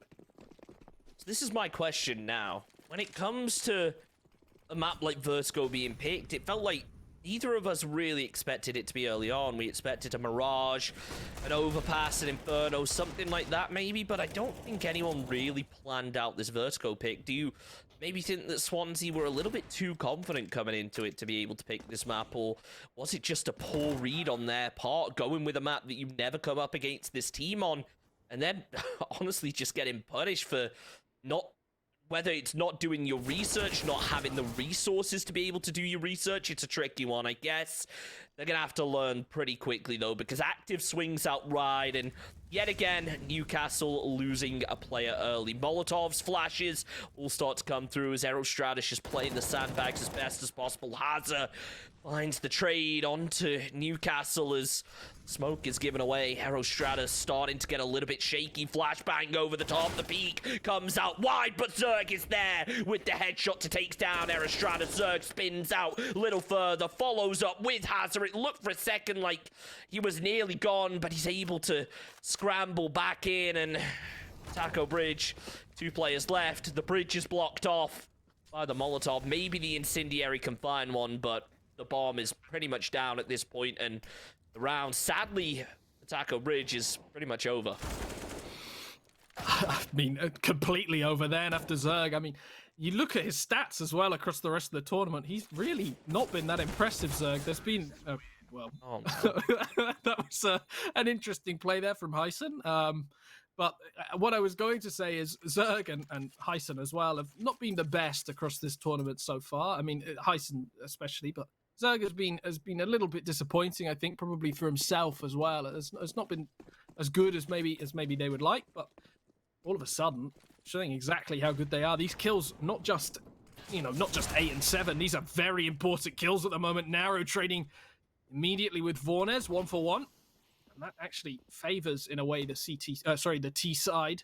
Not just because Vornes has been put down to 12 HP, but also because now the CTs are spread a little bit more thin. They have to do those plays like Wacky Zip just did then, get a little bit of information as to where the Ts are. Maybe not quite that early. I mean, we are only 20 seconds into the round, but Taco Bridge showing their map knowledge there and pushing in maybe a little bit too early. I think this does come down to overconfidence. I mean, I can't look at this and think this is Swansea performing to their full potential. We've seen them before. I've seen them play before, and they've never had issues like this as Merlin taking the face into towards ramp again, all by himself, no utility to support. Vornes going to come in and rotate and hold an angle again, all by himself, just watching in towards the ramp.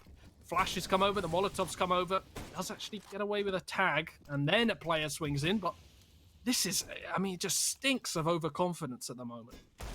Absolutely. Aerostratus, he gets confident and he gets a kill out of it, followed by a second, though. This is starting to turn the round around as Active sneaks up behind. It is going to shut things down. It looked for a second like that Deagle play could have made a difference, but they just weren't prepared for that final lurker sneaking up behind. Newcastle now, 9 rounds, 8 in the lead as coming into the second half.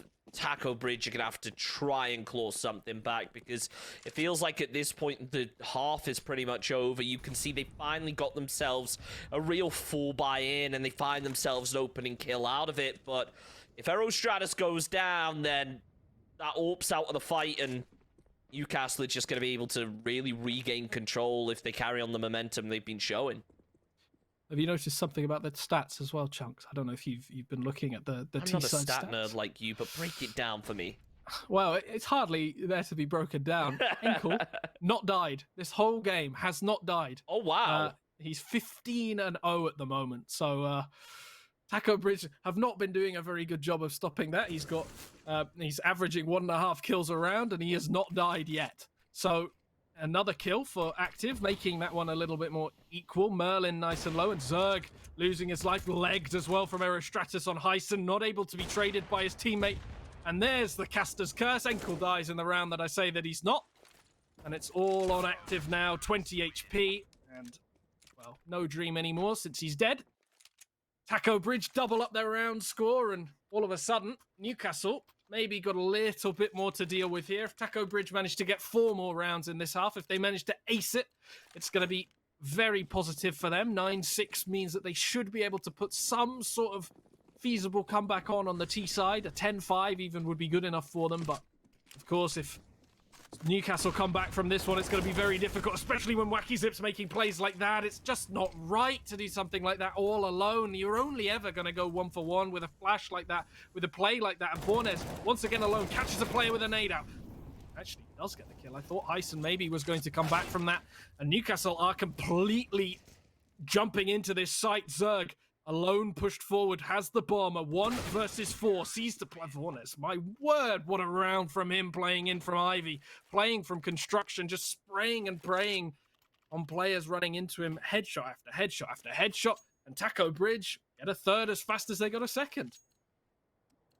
So all it took was for you to cast a cursor player and immediately Taco Bridge pick up 2 rounds in a row. Coincidence? I think not. We'll see, though, as now is the time for Newcastle to really show they can fight off the back foot, because it feels like for the majority of this game they've been running things. As Enkel goes down for the 3rd time in a row, I should point out. They have the Deagles in hand. They're going to try and make something happen, but it's just so tricky here, especially when you've got Aerostratus holding this staircase with the AWP.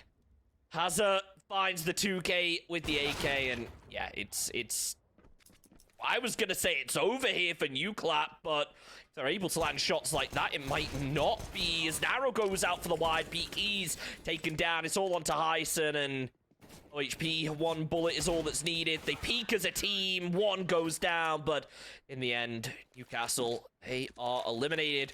3 rounds in a row now coming out for Taco Bridge, and with only 2 left in the round, they need to win both of them pretty much at this point.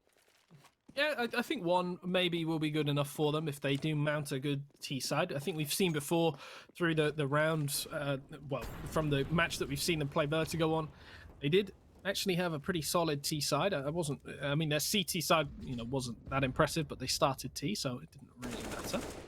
And Hazard actually going to get the kill on Narrow very early. And this is where Newclaps will be sitting there and saying, Enkel, please, go get some kills. Go kill. Because he is their entry play. He's been the one showing everything to do. Merlin firing that shot off just a little bit too late, and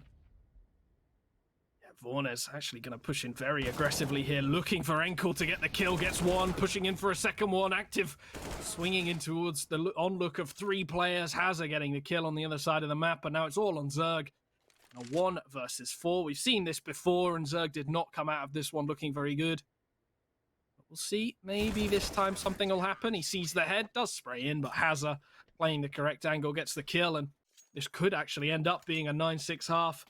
Newcastle going to have to struggle. And can I just say, Chunks, before I do throw it to you, I said at the start it was going to be a 3-0 to Newcastle, to Swansea. Instantly, I was wrong. I said it was going to be 16-12 to Swansea in the first map. Instantly wrong. And then I said that Newcastle had a player 15-0. Instantly, it changed. So overall, I shouldn't be giving any more predictions. It's awful.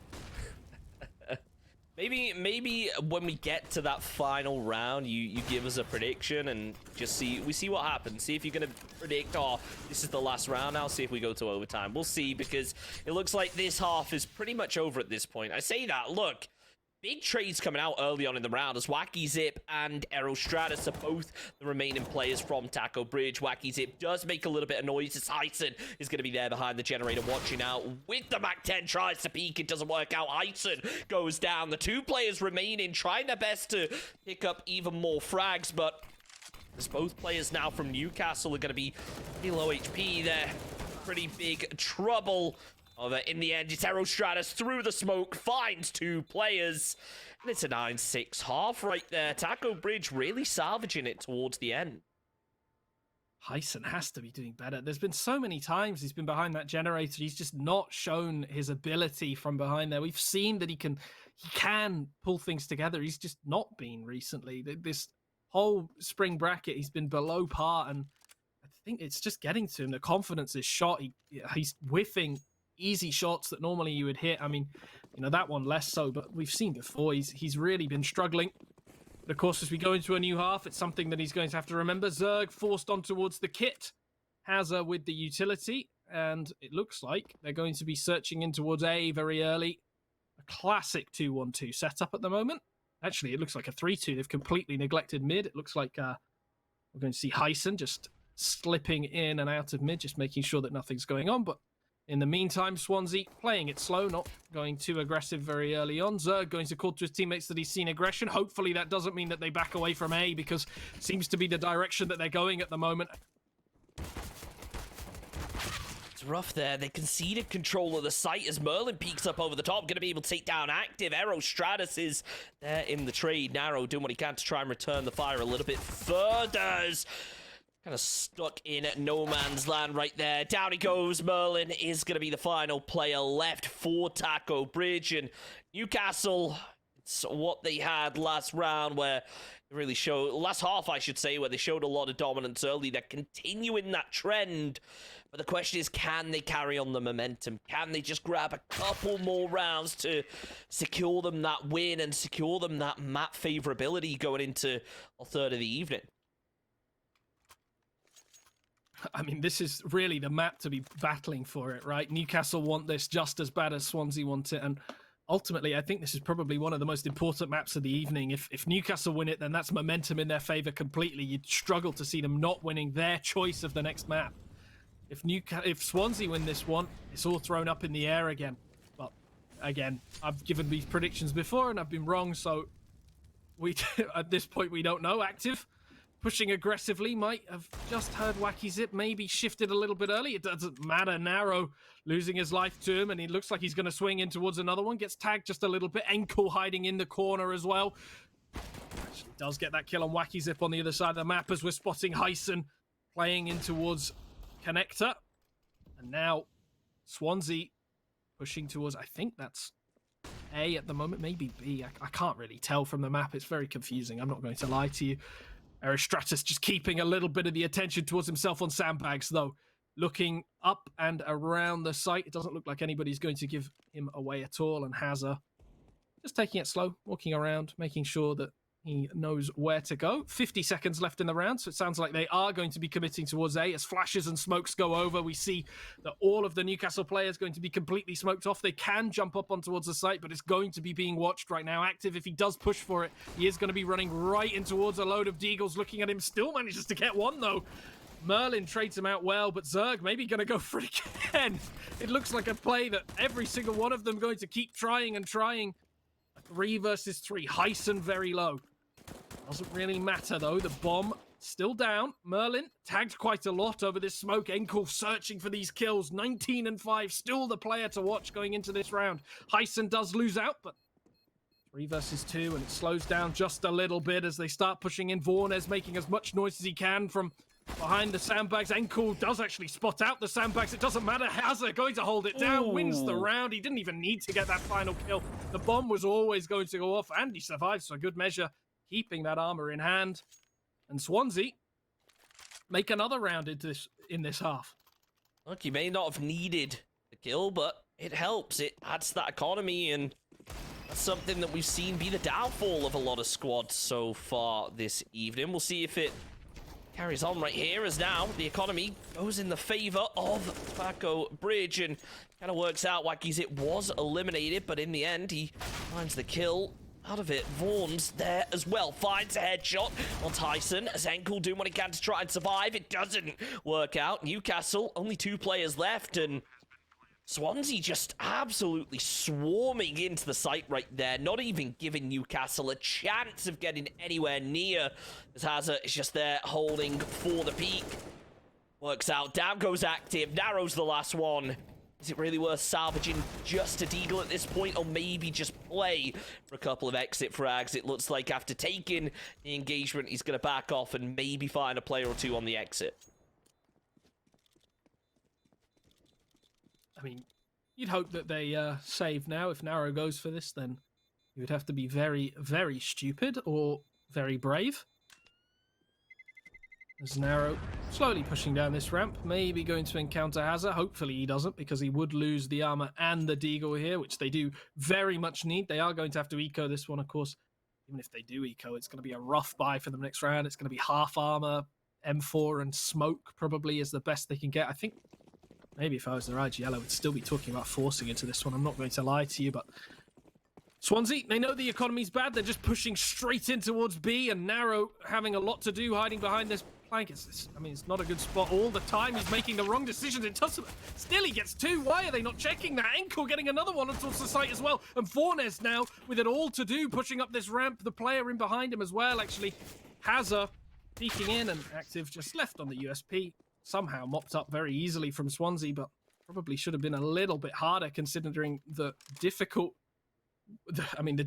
that they gave them at the very start, trading 3 for 2. That was very, very good play from Newcastle. Did affect the economy quite a lot. 2 Galils coming out from Swansea as well. What has happened with the scoreline? It feels like out of nowhere, Taco Bridge have just managed to scramble it back and do some serious work out of it. As now they just want to keep getting aggressive, getting super quick pushes onto sites and catching Newcastle off guard. The shock and awe tactic definitely being demonstrated, and it's worked out for them so far. Let's see if they can keep it going or whether Newcastle are going to be able to defend it. They will open things up with a kill onto Merlin. Now it's going to be Aerostratus looking in that pretty common position to try and find a shot with the AUE, but it's not been found just yet as Vaughn's peeks round the side. The info has been found. They know there's going to be a player there. Vaughn's maybe not realizing he's getting pushed by 2 different enemy players right now. Wacky goes down before Aero is there for the trade. It's 3 versus 4. Make it 3v3 as Aerostratus with yet another AUE kill. That's 2 so far this round. Let's see if he can carry it on, as Ankle definitely afraid to peek, knowing there's an AWP looking right in that location. Hazard with the kill. Down goes Narrow. 2 versus 3. But really, how effective is that AWP going to be if it misses that initial shot? And there's also still a player that needs to get the bomb plant down within the next 30 seconds. Aerostratus has whiffed a few shots so far in this game. We've seen him miss a few times in the vital situations, and actually with 20 seconds left, it looks like they're going to be running in towards B. They're making a lot of noise, actually. Seems like it was a fake, and it's completely thrown Zerg off. It doesn't matter, though. They've still got 1 player in towards A, and maybe that sound cue actually from Newcastle has put the Taco Bridge players off. Enkel going to swing, actually gets the kill, and now that's the round. That's it. Aerostratus doesn't have enough time to plant the bomb as well, and Enkel might push aggressively as well. Still almost gets the kill. He's going to have to get it. Oh, what a shot! Just in the back in the nick of time. And that is $0 for Aerostratus. You can see all he can afford is a flash, while the rest of his team are buying AKs. Huge kill from Enkel. That's probably one of his most important of this entire game.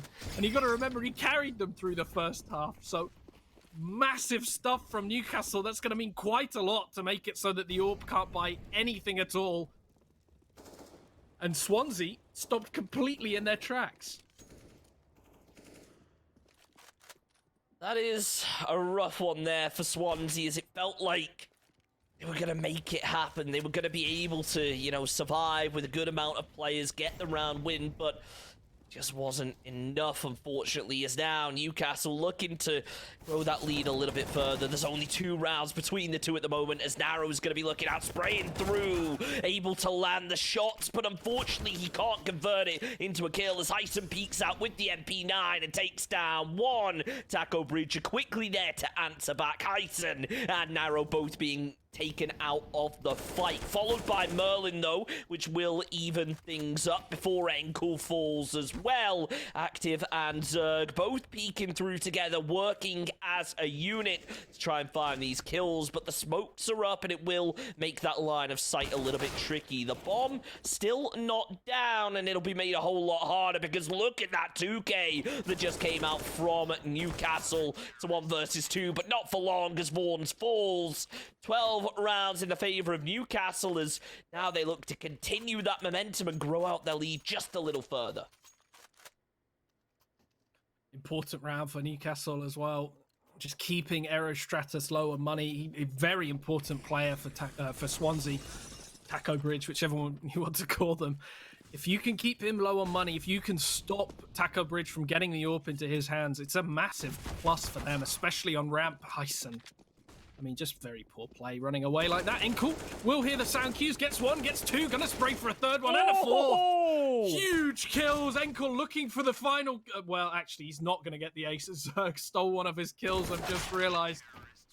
But Hazard going to lose his head from narrow. 13-9 for Taco Bridge. Like I was saying before, very poor from the player to be running in towards elevator when a full force is coming through. You have to have your M4 out there. I understand that maybe you want to throw the utility, but at the same time, you have to just face. There's a point when it's just the point of no return, right? And they missed that one pretty massively.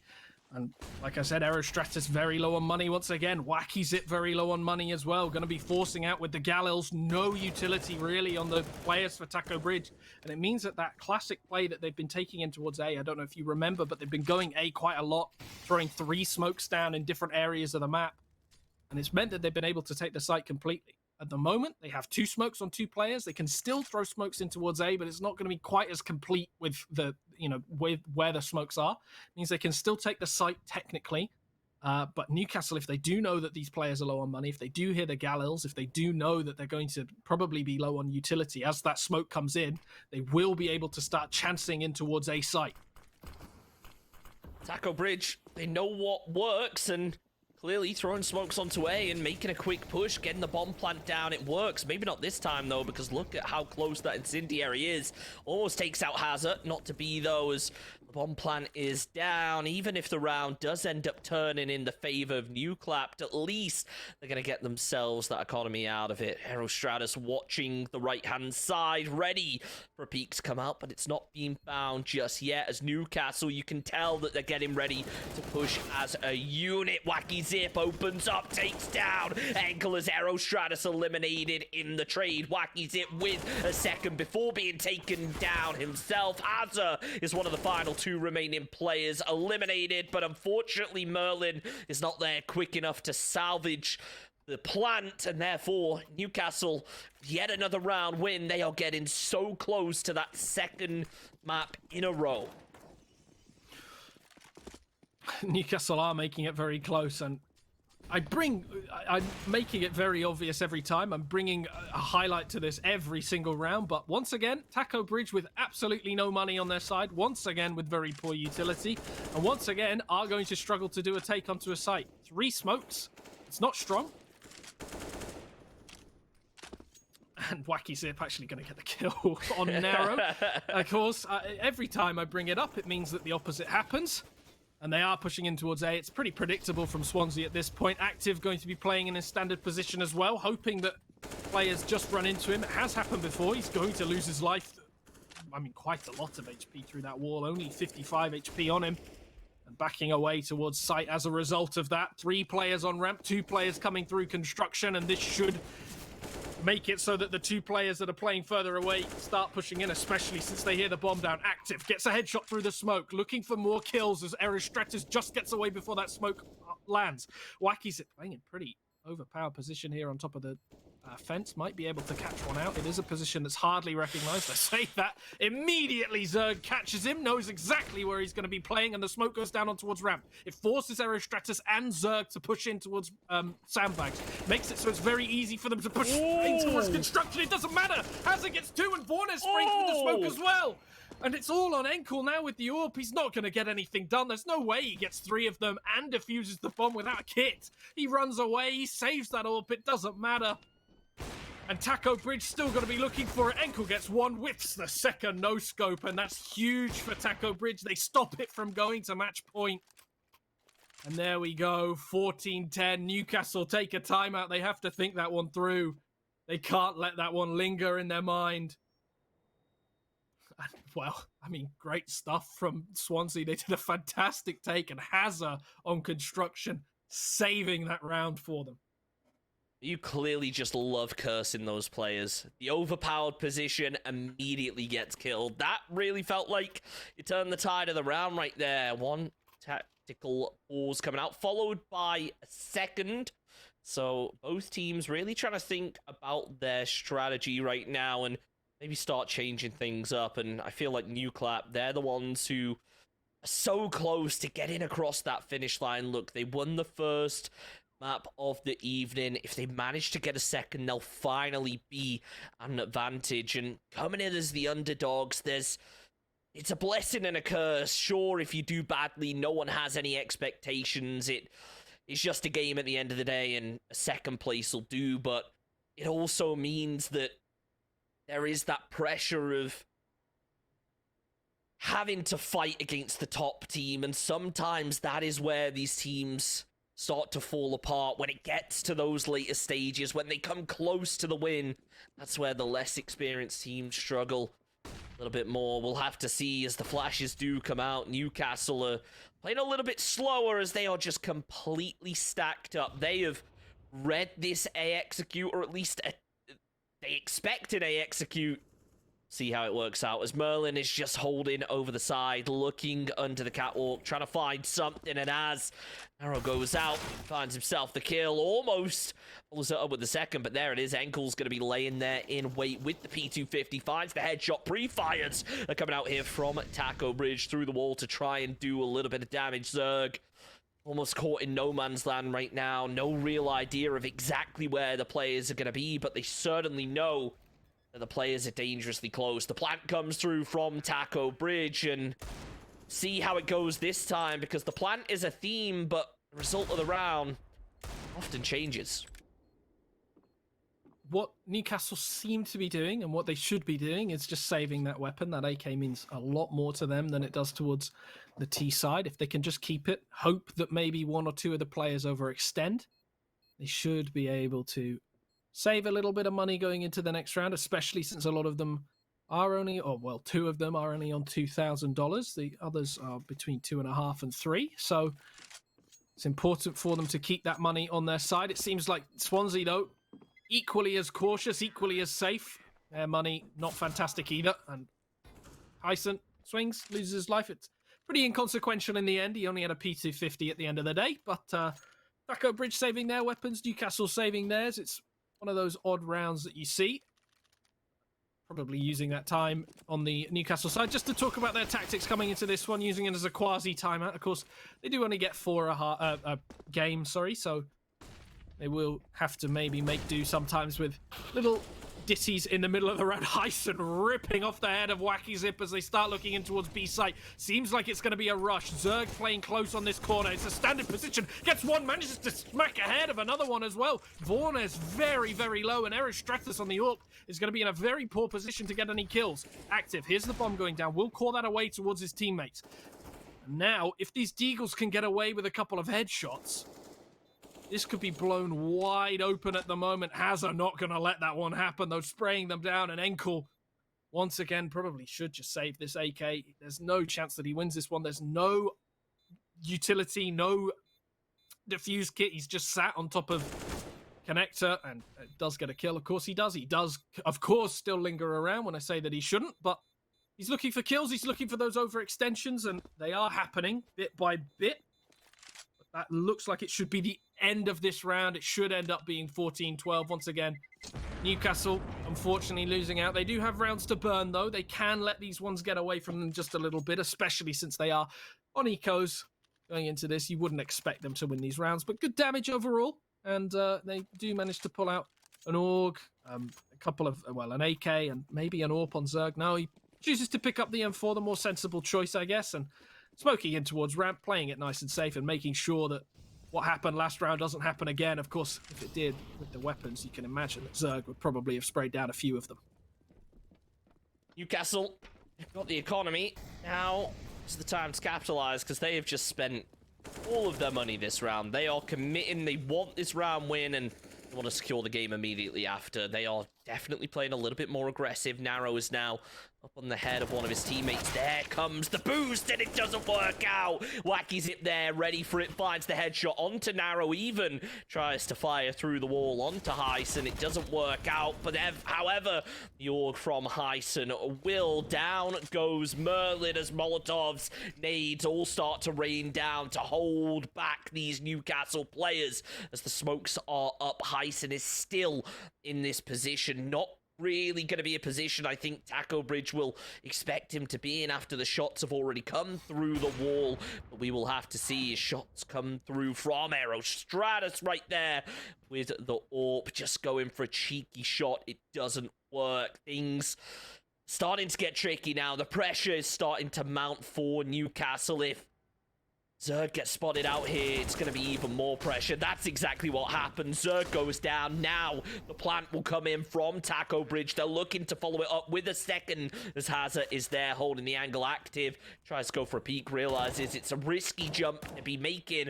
Gonna shoot through the smoke, and maybe now realizing that yet another round is going to go in the favor of Taco Bridge. They back off, they consolidate, they save their weapons for what feels like the third time in the row now here for Newcastle.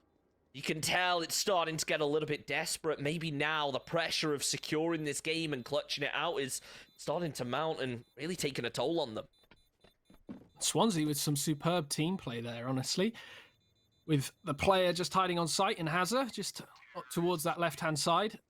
Not making any noise at all, swinging at just the right time. It means that when his teammate comes in, the bomb can go down instantly as soon as they get that kill. Newcastle don't have time to group up and try and get the refrag on towards Hazard alone, who's by himself on site. Instead, all the players are there straight away after he gets the frag, and Taco Bridge can run away with it. Newcastle have absolutely no chance in the round, and Hazard bring a nice little smoke in towards ramp there. Manages to catch active, makes him run away. It's a good smoke, flash to learn there. If you're interested, just download the VOD, have a look. But good stuff there from Taco Bridge, running through that smoke. That one flash, as you can see, it's completely got rid of 3 smokes that have been thrown from the Newcastle side. It means that all these players are struggling, and then they've also thrown a Molotov that's got narrowed down, and this is some really strong utility usage from the Taco Bridge side, from Swansea. They're showing why they deserve to be here. Newcastle have had the pure aim at the moment. They've had some players completely popping off, but this is team play right here from Taco Bridge. Smokes going down on towards the site. None of the Newcastle players are in any position to open up the site. Aerostratus looking over that smoke as well. And the bomb still on the ramp, so it's taking a little bit longer than maybe it should to go in. Of course, as far as we're aware, we've seen that Taco Bridge have had this site for the past 30 seconds or so, but Taco Bridge taking it slow, making sure that they have the full site, and they've still got some utility to hold it as well.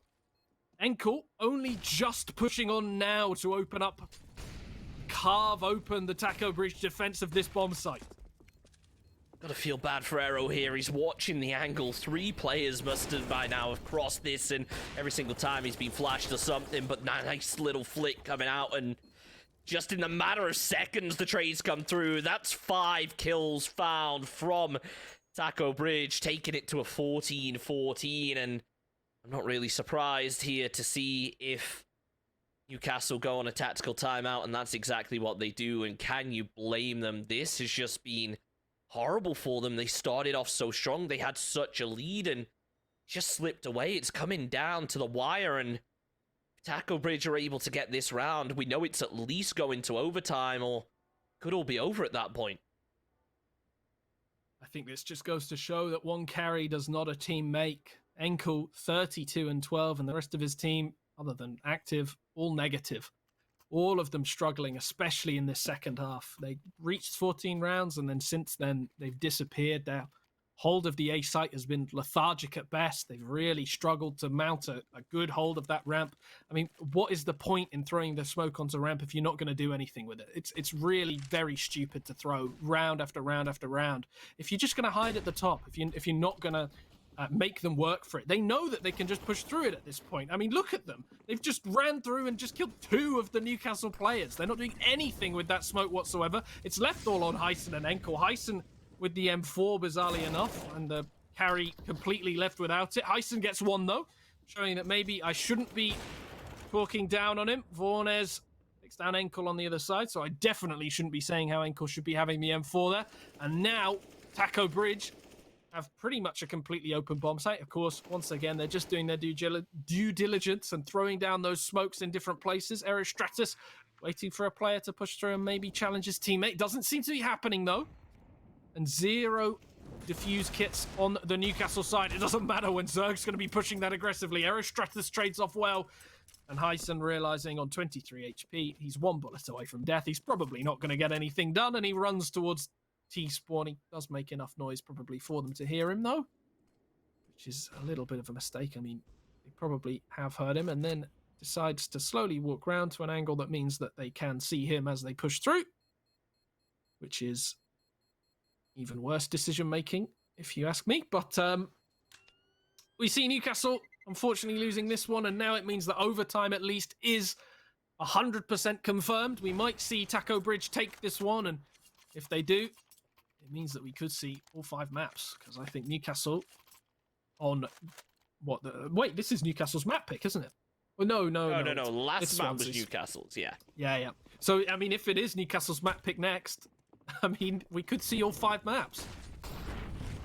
Would be an interesting one to see. Let's put it like that. Out comes the spray. Zerg, Hyson, each picking up 1 apiece as the fire now starting to get returned. Hyson's there, follows it up. Headshot comes through onto Wacky Zip right now. Hazza is the final player left up, and at this point, it's overtime. You got to feel like it is. Hazza is the final one left from Taco Bridge, and, well, there's no nice way to put it, but Newcastle just let a win that seemed so guaranteed for them just slip away. Now it's going to overtime, and it's anyone's game at that point. Absolutely. I mean, honestly, it depends on who. I mean, obviously, Swansea get the T side first. I think that with that advantage on the T side first, if they can mop up all 3 rounds in this half, which is very doable for them, Newcastle are going to struggle. It's going to be a massive struggle for Newcastle, honestly. It's going to be much of an uphill battle unless the Newcastle players can come together, and it seems like we're going to see the standard play, that the Swansea players pushing through that smoke very early on towards ramp. They will be going through it. They will be fighting on towards, and there's only 1 player facing. Again, they just aren't taking the fight on ramp. They're throwing the utility, and they're just leaving it, and it means that Taco Bridge get the advantage on ramp. I say as we trade 1 for 1. It favors the T side, of course, these 1 for 1 trades. And now Newcastle have officially lost the ramp. Merlin realizing that there's no players there, and Narrow gets the kill on construction. It means that now it favors the CT side as we move into a 4 versus 3.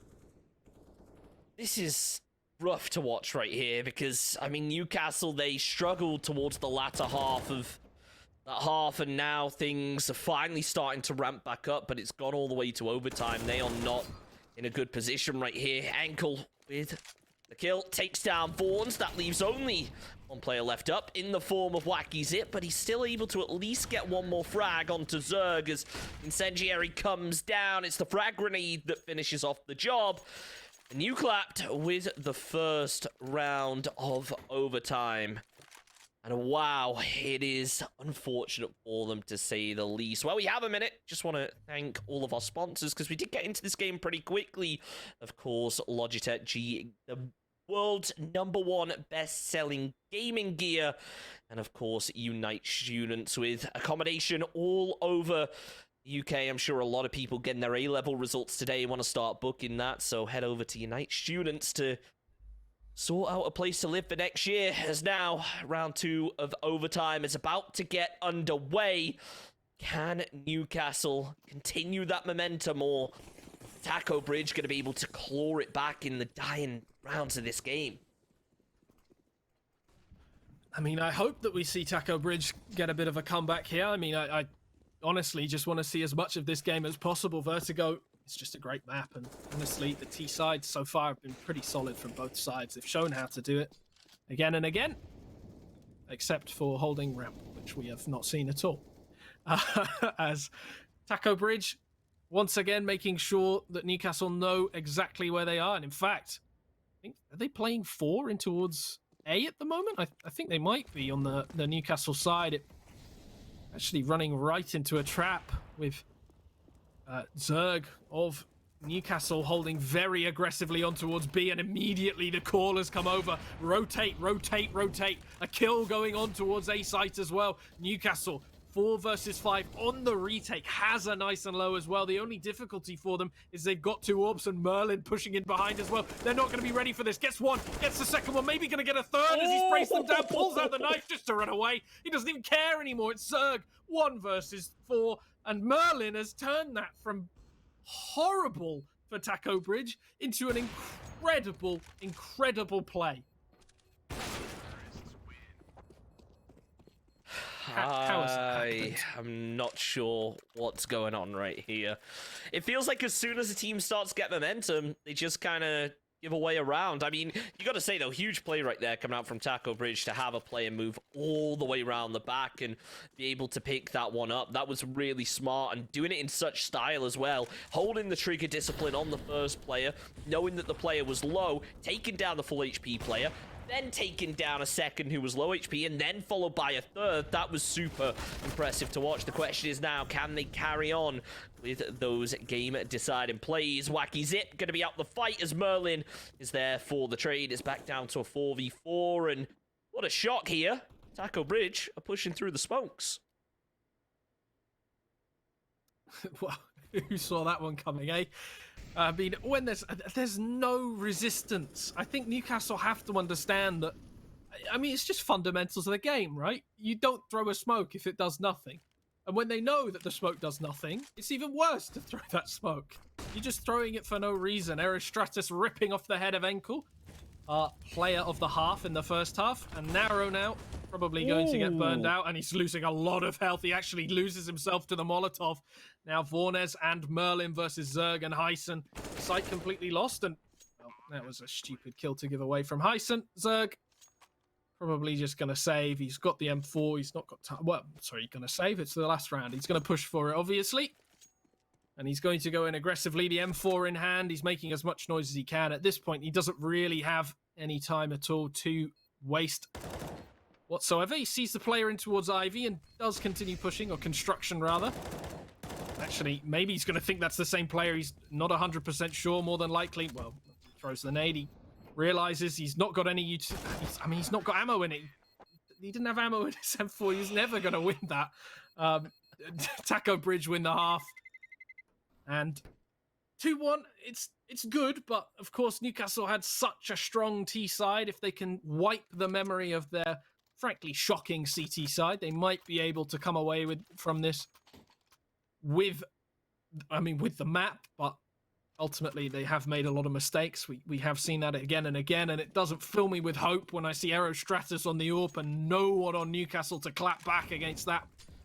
Aerostratus pushes in aggressively, sees the player in towards ramp, actually whiffs. That's somewhat uncharacteristic for Aerostratus. He has managed to get a number of very important kills. Of course, on Overpass we saw a few misses, but he's been a lot more consistent since, so wasn't really expecting that. Hazard taking his post above him, and Aerostratus taking the aggressive play. It's actually very much geared towards watching for a B or mid push at the moment. If Newcastle do push in towards A, Taco Bridge probably going to struggle a little bit, but it doesn't seem like that's what is happening at all. Newcastle looking towards mid at the moment. 2 players about to face Merlin.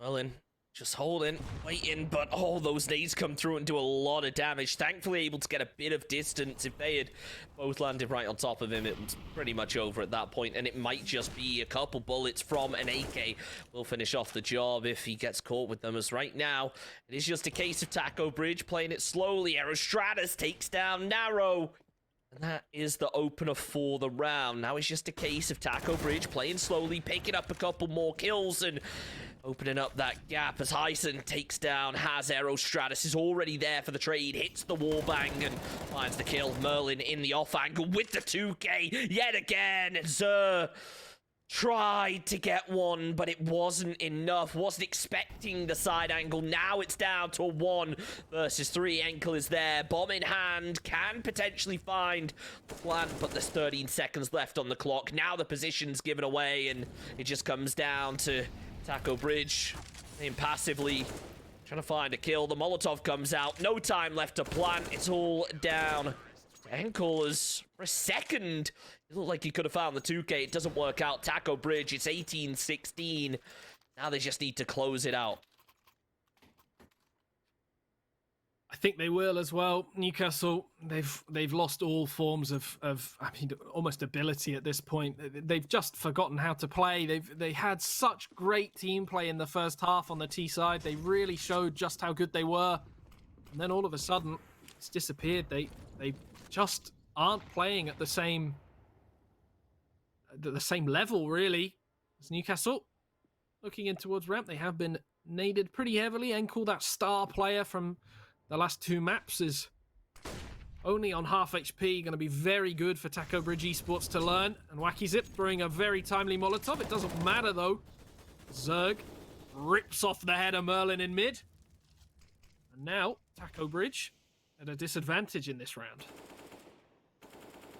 See if they're able to turn it around though, as you can tell, Newcastle, they have changed up their strat massively. In the past, as soon as a team would push onto a ramp, they just send it straight away. This time played a lot more passive, but it almost feels like Taco Bridge, they're punishing them for it. Newcastle are a little bit hesitant, and now just getting a lot of damage given. In the end, though, I mean, look, Taco Bridge, they have just picked up so many kills. It feels like they're kind of beyond saving right now. Zero Stratus is there looking out over to the side, has no idea of where the players are, knows there must be one on ramp. There could be even a player under the smoke as he takes the shots. The position's given away, and there it is. It's Zerg in the off angle. Newcastle salvage themselves another round, but it is so close right here. It should not be going the distance like this. It feels like teams are getting the momentum, and then they're just making small mistakes, and things quickly start to fall apart for them. It's something that does happen as you sort of go up the ranks, is people, they get bad habits almost sometimes. They develop these habits, especially as a game goes on. They start making the same mistakes again and again, and they can't really work their way out of that mindset. And it seems like that's where we are at the moment. Taco Bridge, they get overconfident. They make very small, silly mistakes again and again.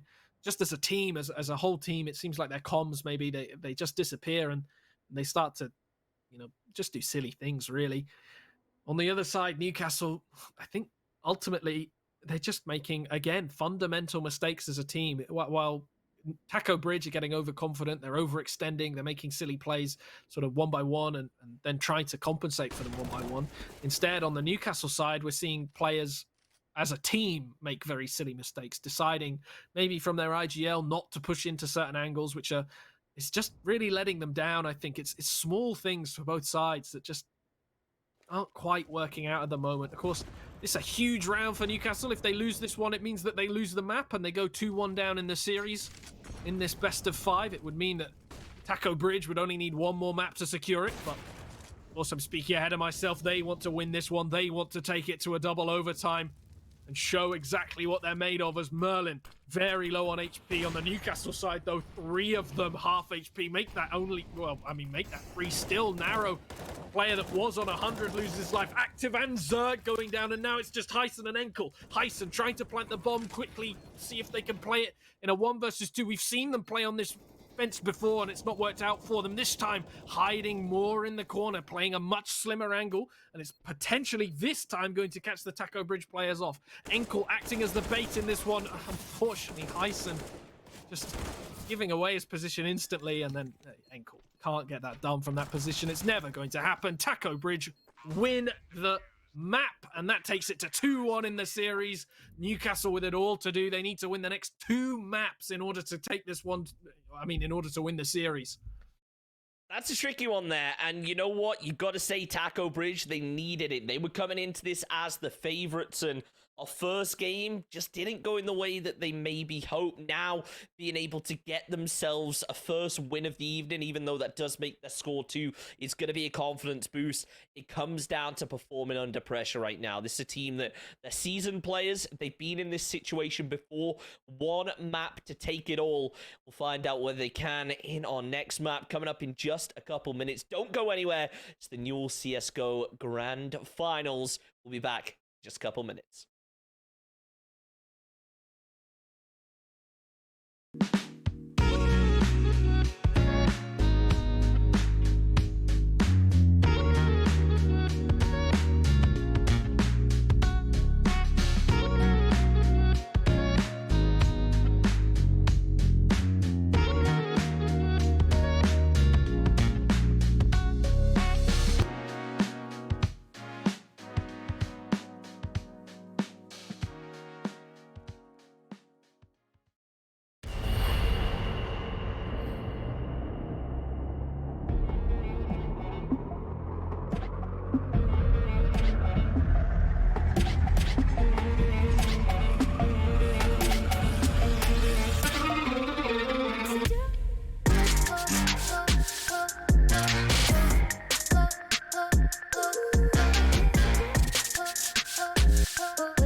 Well, welcome back, everybody, to the new CSGO Grand Finals. It's really come that far already. Currently sitting at 2-1 with Taco Bridge Esports in the lead. Obviously coming through the upper bracket, having that one map advantage coming into it. Before we break it down and get into our next game, just want to say a huge thank you to Logitech G, the world's best-selling gaming gear, and of course Unite student accommodation in cities all over the country. So if you guys have just got your A-level results, you're looking at planning a place for next year, make sure to check out Unite Students, and of course Amazon Student for helping make all of this possible. But Zach, game number 2 is down, and it really went the distance. I mean, look, I know you were a little upset at a couple things you saw that game. Are we going to see things change? Are we going to see teams learn from their mistakes? Or are things starting to just fall apart now we're going the distance? I think, maybe call me naive, but I'd like to see players hold smokes on Inferno. It would be nice. um, Hopefully, we get to see something a little bit more. So, of course, we are going into Inferno as our next map, I should say. I'd like to see something a little bit more team play coming out of these teams. I'd like to see them just not making simple mistakes, right?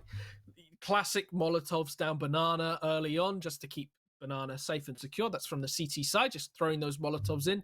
The T side throwing counter Molotovs to stop peaks from coming down Banana. I want to see smokes going on brackets, on either side of brackets. I want to see players making genuine decisions in apartments that will be working with each other. What I don't want to see is people throwing smokes down to the bottom of Banana, leaving and going towards CT spawn and just letting the T's run through it. Because that is essentially what we saw on Vertigo with the ramp smokes. I'm not going to lie; they were very frustrating to watch.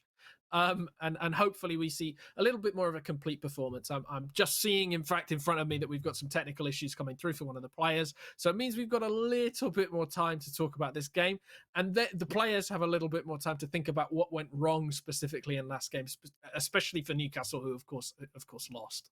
Look, I'm just going to bust out a counter strategy here, throw down a smoke on Banana, run straight through it, kill everyone. That's how I'd go about playing it. We'll see. I mean, look, we've seen players that have been able to do that have been able to make these pushes in and pull off something big. The question is now, are they going to be able to do it consistently? Because Inferno, it is one of those maps where you can have a player that gets 2 or 3 kills and it completely flips the round.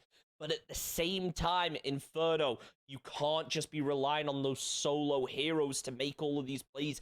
It has to be a squad effort because, I mean, look at A site, for instance, just how many different ways there are to push it. You have to be working as a unit to have all those angles covered because if you are a CT and there is a player that goes down on a site, you need to quickly reposition and hold multiple angles and most likely multiple players. And it really is one of those maps that kind of lends into the mind games really heavily. So I'm interested to see exactly how the teams do balance this out because we should point out this is a map both teams have experience on coming into this. This was a map that we kind of expected to see in the pool tonight. I didn't think we were expecting to see it this late on. I think we expected to maybe it be on those first maps, but it means that these teams have experience. They have been able to do a bit of research onto their opponents, and it really does come down to preparation now, learning from any mistakes they've made in that previous game. So I'm really excited to see exactly how things end up going. Just a reminder, we do currently have a small technical issue right now. One of the players' internet is down, and another one has just disappeared, apparently. Apparently one of the players just decided to go AFK. Heard the lobby was getting delayed, so has just disappeared. So we're just waiting to hear back on that one. Hopefully we'll be getting it underway soon. But this is where now I think Taco Bridge might be slightly favorable. They've been in this position before. The pressure is on. Now it just takes one game to close it out. I mean, Vitally as well, they're the team with experience. They're the ones that come into the playoffs having been in the prize playoffs before. They're the team with everything to lose. I've said this before. They're the team that know what area they're in. They've got experience. They know where they are. New clapped. Every single one of these players, I'm fairly sure, is completely new to this, to the prize playoffs. I don't think any of them have much experience at tournament level in any other tournaments. So or competitive tournaments, really being competitive in them. So it's definitely Taco Bridges to lose at this point. That being said, I think a lot of it definitely revolves around that pit player. I just want to talk about pit for a little bit. It's a place that I love to talk about on Inferno because it's one of the least active positions on very boring maps, and somehow it's one of the most important at the same time. To hold a site, that pit player needs to be a rock in pit. And I think we've seen it in the past with players like Magisk sitting around in pit. They've always been so good at holding from pit and making sure that no players are coming out from areas. I mean, I think, a couple of years ago now, we had clips every time Astralis played on Inferno with Magisk in pit. And of course, Magisk is a little bit above the level that we're seeing here, but at the same time, the player's probably hoping to replicate him. It's such a strong position to play from. And if you have a rock on B site, if they're holding it to the full degree, throwing those Molotovs, throwing those smokes down banana, making sure that they're dispersing them at the right time so that people, know when to go to certain places. They send maybe 3 down banana early on just so that one of the Molotovs comes in from a different player and they can hold one for later on in the round, things like that. It's really important that the strategy is fluid and open in this map, but then that pit player stays where they are, does a good job, doesn't move. Yeah, I mean, look, that pit player can make such a difference. What I want to see now, though, is how that util is going to be used, because it felt like that was the mistake that we had last game, where you mentioned it earlier, throwing down smokes and just not holding them, being able to use that utility effectively and be disciplined with it as well, because Inferno is one of those maps where it's very easy to burn through all of your utility in the first 20 seconds of a round and have only a couple flashes left to really survive off of. So it is about kind of rationing it to a certain extent. And I think maybe the more experienced teams are going to favor that a bit more. When you have a team like Swansea who have played together for a while, they've got to be feeling at least a bit confident. They know the strats they're going to be pulling out. Whereas with clapped, I should say, coming in as a bit of a newer squad, a fresher squad, they might struggle a little bit with that team composition, with planning out executes onto site. So it's going to be interesting to see, but I think it also bodes really well for the future of the Newell, having teams who in the past have not made it to this stage and not really made it to the top end of the tournament, now here in the finals. I think looking at next year and the coming years when Taco Bridge, obviously a couple of those players are going to have to start leaving. They're going to be done with uni soon. It'll open up for these teams that maybe in the past haven't had the same level of success. And on that topic, I should probably mention, if you guys want to get involved with Newell or University Esports in general, head over to discord.gg/the Newell. And if you just got accepted, we keep mentioning this today, A-level results day. A lot of people have just been confirmed going to uni. If you guys just got that, make sure to go and sign up for your University Esports Society. Get involved, because there's every opportunity that come this time next year you could be right here in the finals playing for a cash prize and of course all of that glory, Zach. Yeah, absolutely. I think one of the biggest mistakes I made was not signing up for my society straight away. Hull had to deal with Alpha Kenny for far too long, and then I came in to replace him, and incredible since then. But it's definitely something that you should look into as a university society. I think every single university has one for the gaming at this point. It's a massive thing across the country, even if it doesn't seem like it is.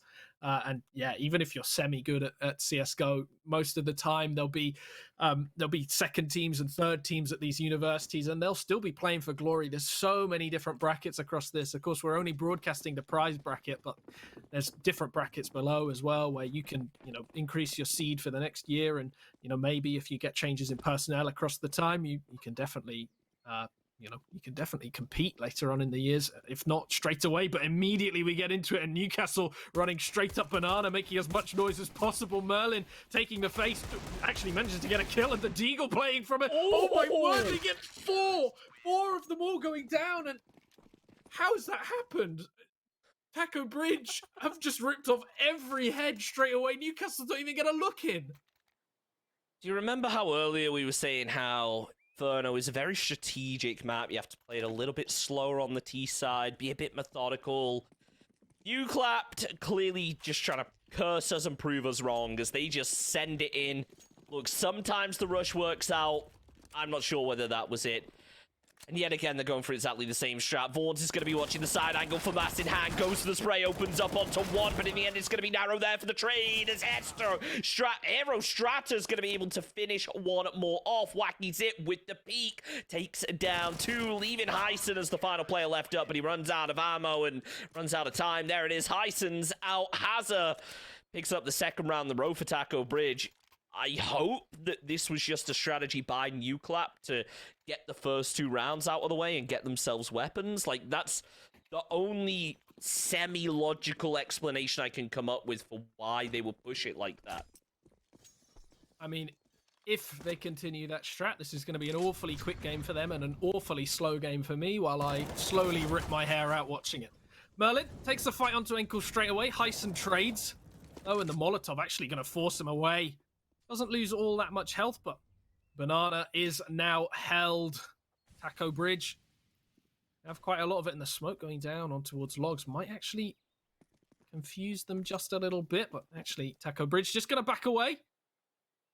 And now a 4 versus 4 actually massively favors the T's on this map, especially as we see Taco Bridge backing away, sending 3 towards A and only leaving 1 on Banana. And if Newcastle, I mean, I know that there's a minute left in the round, but if Newcastle do decide to go towards B, it's going to be very hard for Taco Bridge to get much done with 1 player in towards quad. It's a very easy position to Molotov as well if you know your lineup.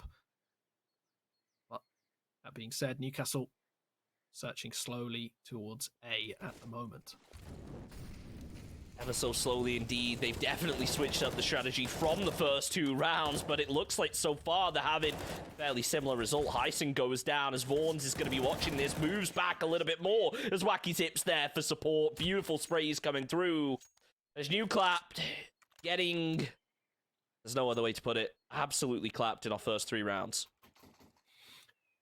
A superb utility from Taco Bridge as well. It's something that maybe you can forget about, is that was just great team play. 2 Molotovs going down. It was forcing the players in towards their own smoke on long in the Nuclap side. They didn't want to do it, so they moved through the Molotovs. And it meant that Newcastle ended up in a really poor situation where Taco Bridge's swings were coming in at perfect times just to eke out the bullets, and then finally the swing coming in when the Newcastle players were low, when they'd fired their sprays, when they didn't have full control anymore. Finally, it meant that Taco Bridge ended up pretty uncontested in that round as far as kills go. See if maybe they can put up a bit more of a fight this time around, but with a player down already and only Deagles in hand, you're not feeling too optimistic. Zer peeks out, does some damage onto Stratus, but in the end, not going to be enough. 2 players down. Only 1 left up here from Nuclap. Yet another Deagle. He's watching it and he finds the 2 shots. Down goes Vaughns. It's a 1 versus 3 and he's on full health. Just grabbed himself an AK, so it's not completely over, I guess, but the bomb is down on the floor. He's going to need to drop to get it. Smoke is up as well.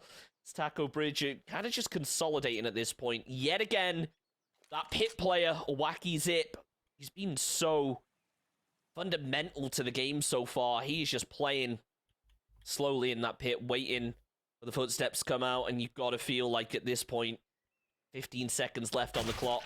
Peak's going to come. Headshots found.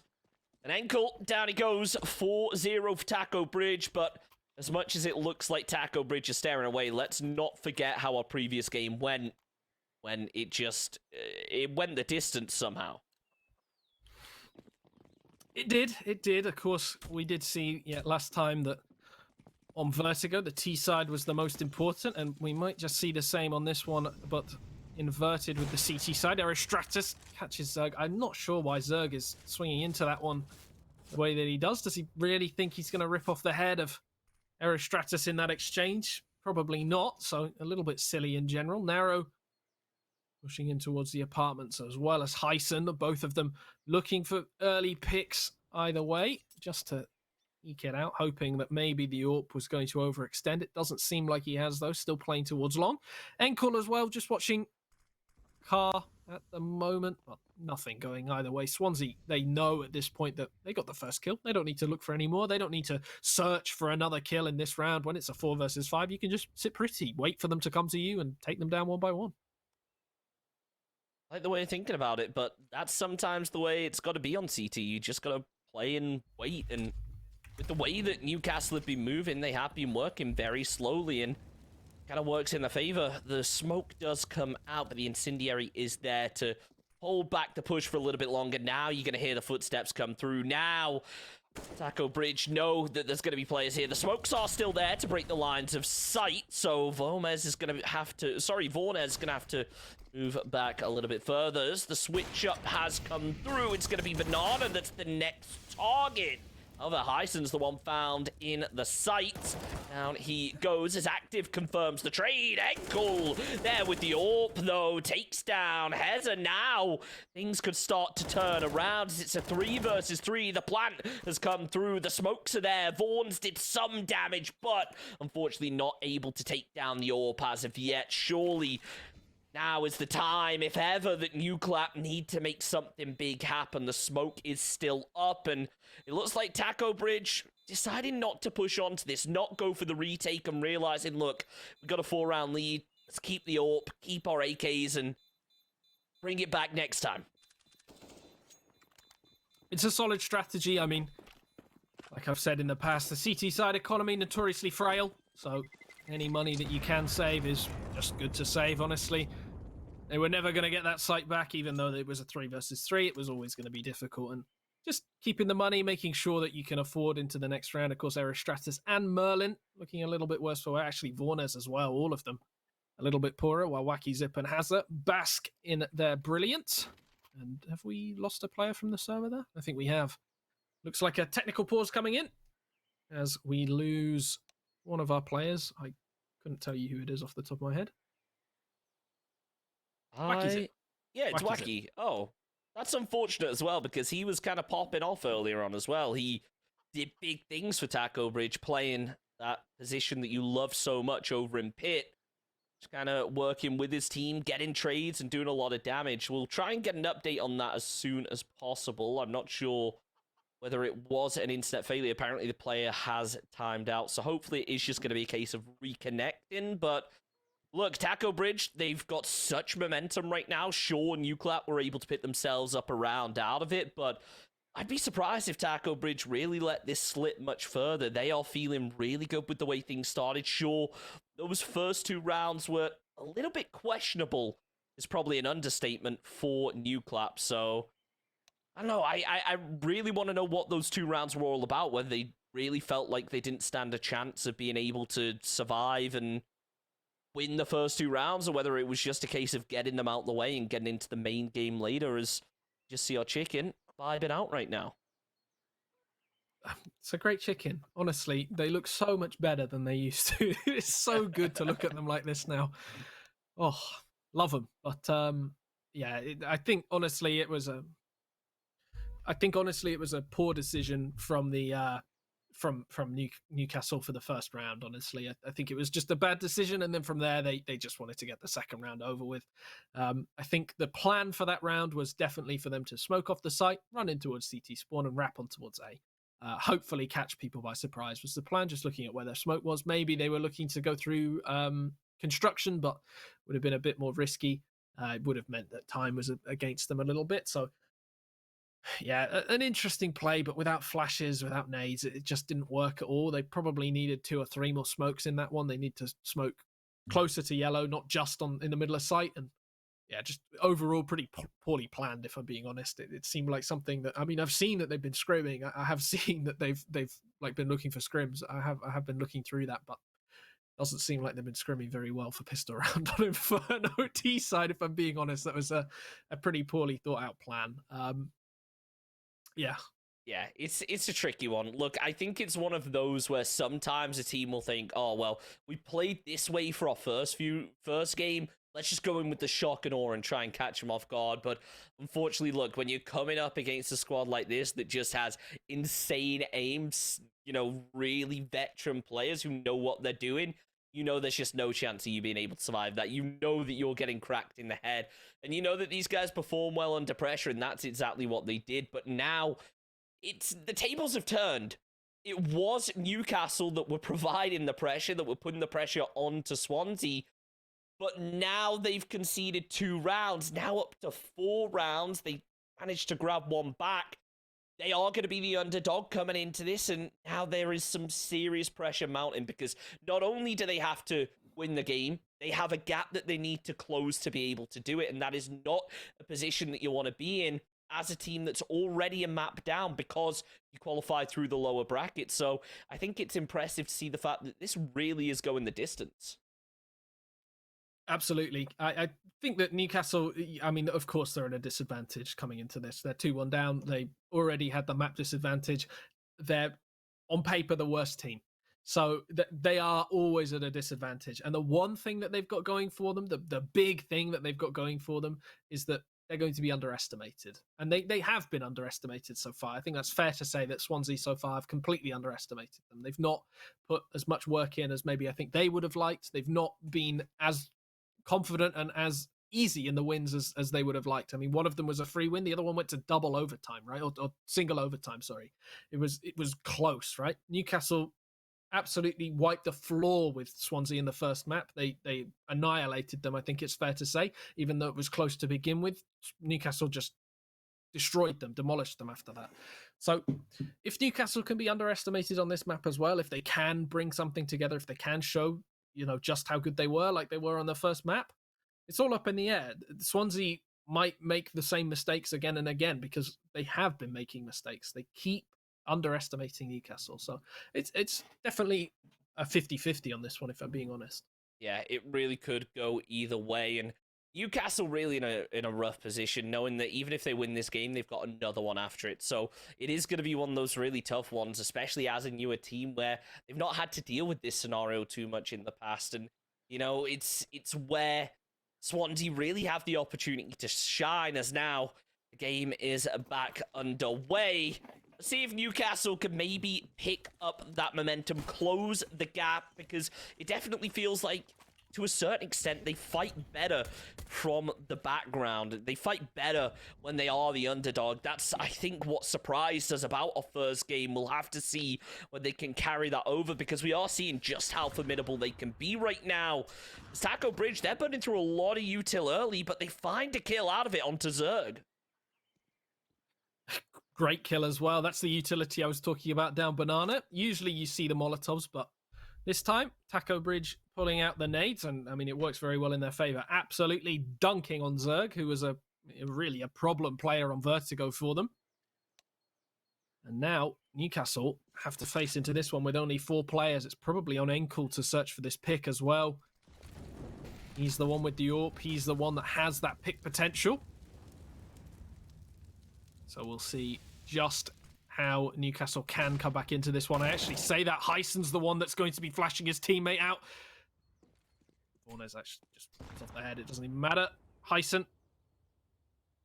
Is he going to peek back out again? I hope he's not. Vornez just hiding in that corner. Hyson is looking towards the wrong side of long at the moment and continues to look towards the wrong side of long as he backs away towards Banana with 30 seconds left in the round. Taco Bridge still got 2 players towards here, actually rotating a third, and Newcastle are going to be the ones that are forcing their way on towards the B site. Smoke goes down on towards CT. Only 15 seconds left in the round as well. Smoke's Molotovs going down for Taco Bridge as well as they run through them. And Hazza loses his life, unfortunately, to it. Merlin gets the kill through the smoke, though.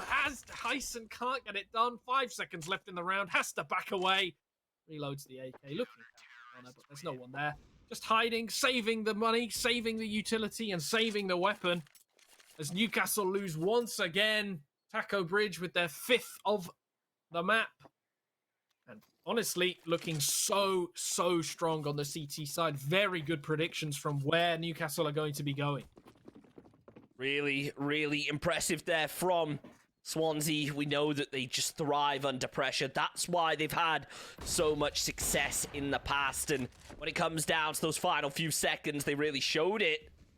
Trade coming out with the AWPs right there. Nicely done, but in the end, Enkel comes out on top and picks up a second so far. So that's Taco Bridge now losing 2, make it 3, as Heisen's there with the Deagle, finds the headshot. Vaughn's is down. It's a 2 versus 4 scenario, and both players clustered on A. It might just work out for them, though, because it looks like that's where the push is going to be coming from. Narrow gets taken down with the headshots. Active also going to be getting eliminated. Incendiary comes through, but the smoke is up in time. It's going to be no use as now the shift comes around. It's going to be Newcastle heading underneath the map all the way up Banana, then over to B, trying to get there quickly. You can see that Wacky and Hazard are both anchoring a sight to themselves. Hazard's quickly rotated, should be able to hear out the footsteps moving over towards the coffin, knows there's going to be a player nearby as the smokes and flashes will start to come out. It's only a Molotov this time, sorry. Heisen gets taken out. Henkel picks up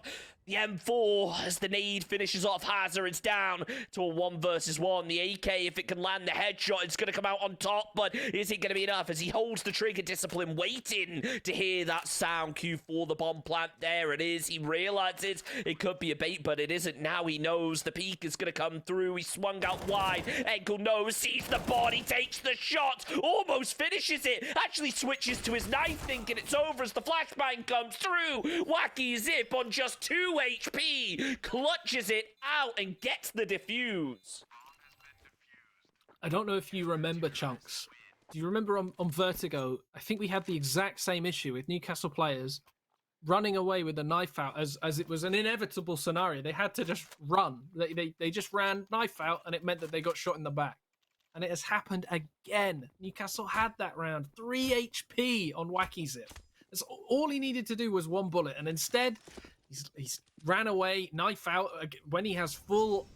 He has full like bullets in his weapon, missing the shot, and it means that Wacky Zip now, I think it's 9-0 coming into this round. I mean, he'll die immediately. Yeah, I mean, now, but... I was just about to say that. We saw what happened last game when you spoke about, I believe it was Enkel that was like 15-0 and then immediately died. So yeah. I guess that's just confirmed that Newcastle are going to win the game now, because you've just completely cursed them. Yep, there it is. Pretty impressive scoreboard so far. Azero going to be watching the side with the AWP. It only takes 1 bullet to kill, but it's going to be harder as the smoke comes through. He's going to likely take just a random shot through, hoping for the best is not to be as the flashbangs do start to come over the top. Pre-fire going to be coming out from Nuclap right here, but they already have a player over in apartments making a push. Wacky Zip there, that pit player that you love so much, being the deciding factor almost there, finding 2 kills as Vaughn's has now had the opportunity to move on site, peeks up over the top, going to be able to take down Zerg. There's only 1 player left here from Nuclap, not for long. Hazard finds the kill, and it's 7-1 in favor of Taco Bridge Esports. As much as you want to feel like they're going to carry on this momentum, we all saw what happened on Vertigo. We did, but at the same time, this is... I feel like this is something else at the moment. Taco Bridge have been much the better side in this so far. Newcastle haven't even looked close, if I'm being honest. Well, now just going to rush in towards B. The Molotov's coming in. It's not actually perfect on those Molotovs. Hazard playing in his standard position. Only gets 1, and actually, does he get killed by his teammate there? Merlin missing the shots. I don't think he realizes that there's a player on site, though. Gets helped by his teammate. Unfortunately, loses quite a lot of life with that P250. Now it's all on Wacky Zip, pushing in. That's the kills, and there we go. Great little hold from Taco Bridge, especially with the CT pushers coming in. They did a great job, of course. I mean, I was completely right as well. Wacky Zip did die last round, so that's fun. You're just a bad luck, John. You gotta stop. You gotta stop. Now you just curse Wacky Zip. He had such a good game, such a good start, but you know it's just over for him at this point now. 12-25 now, yeah. It's all over. Newcastle make the comeback, win it 16-8. It's destined to happen. We'll see. We'll see. As Enkel's still going to be holding mid with the AWP looking up. You can just see how tight he's holding that angle, but it's not to be right now as Taco Bridge not going to be sending a player to watch mid. I think they've realized that AWP is there pretty much every round. They don't really want to be taking the risk. Heisen is still over, looking down onto Boiler for the time being as... This seems like a new clapped almost. They are playing carefully. They are checking their corners. It seems like what you want to see from a T side, but at the same time, it feels like their other enemy outside of Taco Bridge has been the time every single round, and this does not bode well for them. We got a minute left. They're starting to set up the util, line up the smokes, flashes, everything. You can tell as soon as they pop, Hyson's going to be pushing out, looking towards Wacky over in pit, but I don't think he realizes this time around Wacky is holding the site. 45 seconds left. Molotov's going to be opening up as now the flash and smokes all start to come through. Player not inside pit this time, a little bit outside. It's Errol Stratters that gets caught with the headshots. Wacky takes down 2 in return. Active eliminates Vords as Wacky yet again popping off with the 3K. Unfortunately not to be as he switches to the pistol. He ran out of ammo in his M4. It is a 2 versus 2 fight. Molotov going to be getting fouled as Enkel is up top. The smoke dissipates. He's watching the angle. A second one blooms, but unfortunately the shots can't be found. Hazard pushing in little by little now. Knows there's a player over on the balcony trying his best to cause a distraction. That incendiary almost was a huge distraction and a spanner in the works potentially for Nuclapped. It doesn't work out as Zerg finds the kill. Ooh. And the second. Nuclapped finally picking up their second round of the game. Great stuff by Zerg as well. Fantastic holding of the site just in general there. And I mean, ultimately, though, Newcastle's economy really not great, actually, coming into this one. I mean, neither's Taco Bridge, actually. You see them, they're 8-2 up. They've only lost 2 rounds, and yet now we're seeing Mag 7s, FAMASs, Deagles. Ultimately, this could spell good things for them, though. You've got to remember that it is very close range apartments. These Deagles, these Mag 7s could end up being great for them. I mean, there we go. What a shot from so close. And Hyson just hiding close by as the players start pushing through. Hazard. Oh, spotted. Hazard. Is he going to swing? He gets the headshot. Incredible stuff from Hazard. I mean, he baits his teammate so hard, but still gets the headshot. It's all that matters when you're on an eco round like that, and it looks like he's going to continue pushing just as hard as he ever was. They're trying to route them from A site. They're trying to force them in towards B. It looks like it's going to happen as well, and you can see, actually, Vornes is going to be rotating in towards A. B. Merlin is hiding towards Dark on B, and it's slow. It's slow, Newcastle. They're not going fast at all, and it means that Taco Bridge can slowly work their way around them. You can see the players just eking their way around, and now as they start to rush onto the site, Merlin hiding in the corner. He might be able to get 1, maybe even 2 here. They line up. He gets Zerg so low, and Vornes gets the kill on active on site. Zerg only on 2 HP, of course. Enkel getting the kill in behind. It doesn't really matter because Vornes is the one with everything to play for now. How has Enkel missed that? He's not seen him whatsoever. And Vornes is actually stuck in this position because of the Molotov. The shot missed as well by Enkel, and Vornes gets the spray down. How have Taco Bridge won that with the guns the way that they were, and how have Newcastle thrown that one away? Oh, that's gotta sting. If you're the player that's the last one up, you've got the AUE. That's gotta sting. Newcastle, they've got themselves 2 rounds, but they need a whole lot more to start closing this gap. It's 9 in the favor of Taco Bridge, looking to round it off to that double digits after this one. If the momentum continues, there's 2 players down. The AWP and M4 shots are found. Narrow, active, both getting eliminated. It's gonna go to double digits here for Taco Bridge, unless Enkel just brings out a huge play. If I was on the side of Newcastle right now, you take a break, you time out, you rethink your strategy, because whatever they're doing right now, it just isn't working. And I think the pressure is now starting to mount, and they realize that if they don't make something happen soon, not only do they lose the game, they lose the series, and they get 2nd place overall and just so close to the finish line. I mean, ultimately, who remembers 2nd place? I don't think anyone does, right? It's 1st place that matters. No one remembers Buzz Aldrin. It's all Neil Armstrong, right? The only person people remember is Buzz Lightyear. So this one, pretty big for Newcastle to come through and come back into this map. Can see the leg there. I'm not sure if that's deliberate at all. I don't think it was. I think they were just trying for the boost, but Enkel loses his head, and you'd hope that at Newclap do call a pause now, because 10-2 is pretty bad. If it gets to 13-2, it's going to be quite difficult. And is Newclap calling the timeout as well?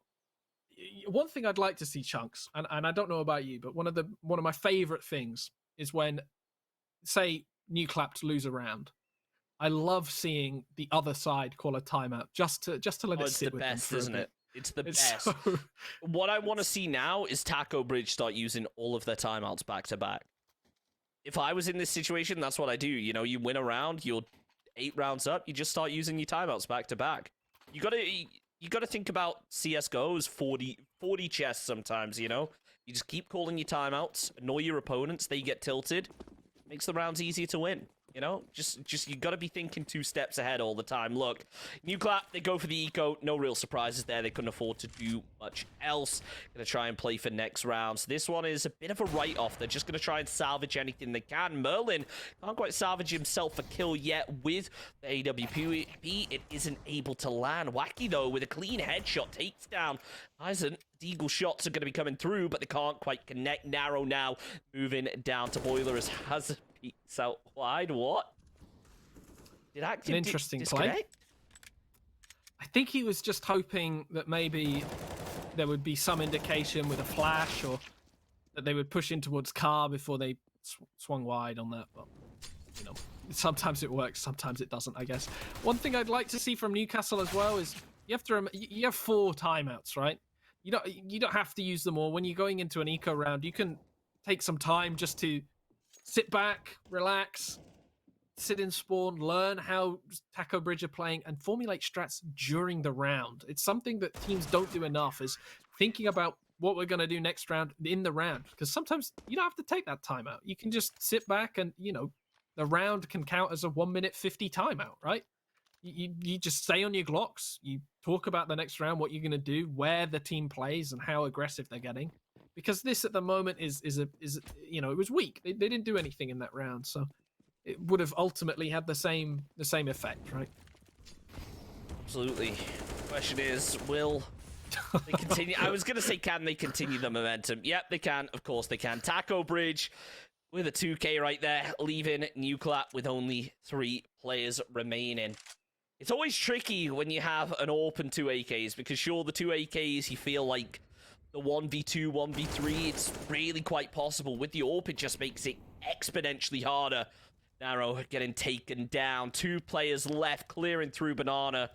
You got to feel like Ankle should save this AWP, but at the same time, with the round difference, he just can't afford to right here. Hyson trying his best to push through a little bit more. Will be able to find one as Morns is going to be low. The shot just rings through the corner of the wall as Hyson's going to be ready for it. Pre-fires over to the coffin, but it's not going to be enough. Down he goes to the headshot. Ankle's the last one up. As we almost saw the player peek through the smoke and get the kill, but just leaving it a little bit short to find that just now. I think this is all... Oh my... I was about to say, I think this is all she wrote. Ankle! Oh my word! He's not done in this round. He's absolutely not done. He's looking for the kills as well. The player on CT very low, just very poor timing from Ankle there as he goes to plant the bomb.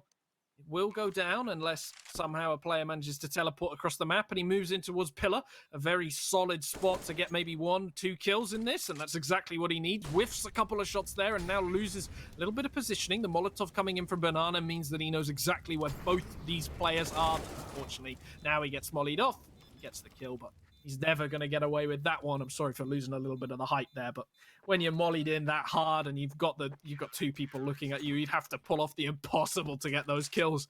Taco Bridge 12, Nuclap 2. And if this goes to 13-2, I cannot see a way that Nuclap come into this. I mean, even at 12-3, it's difficult. It's definitely looking like it might end up being a bit of a Taco Tuesday right here, as they are just stealing the show. 12-2 to reach the final round, the half. The question is, when we get into that second half, how do things change? Do we expect to see the momentum start to shift? We'll have to find out, because right now, Taco Bridge esports just popping off, finding 2 kills early, nearly found with the 3rd, but let's not forget that Hazard has also gone down right here. Zerg eliminated. Now it's a 4 versus 2.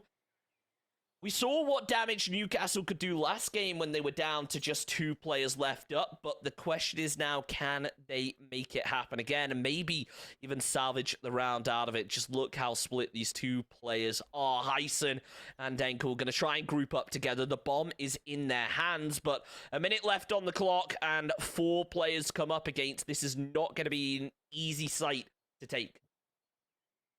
Absolutely not. The 2 versus 4, it wouldn't be easy anywhere in the map.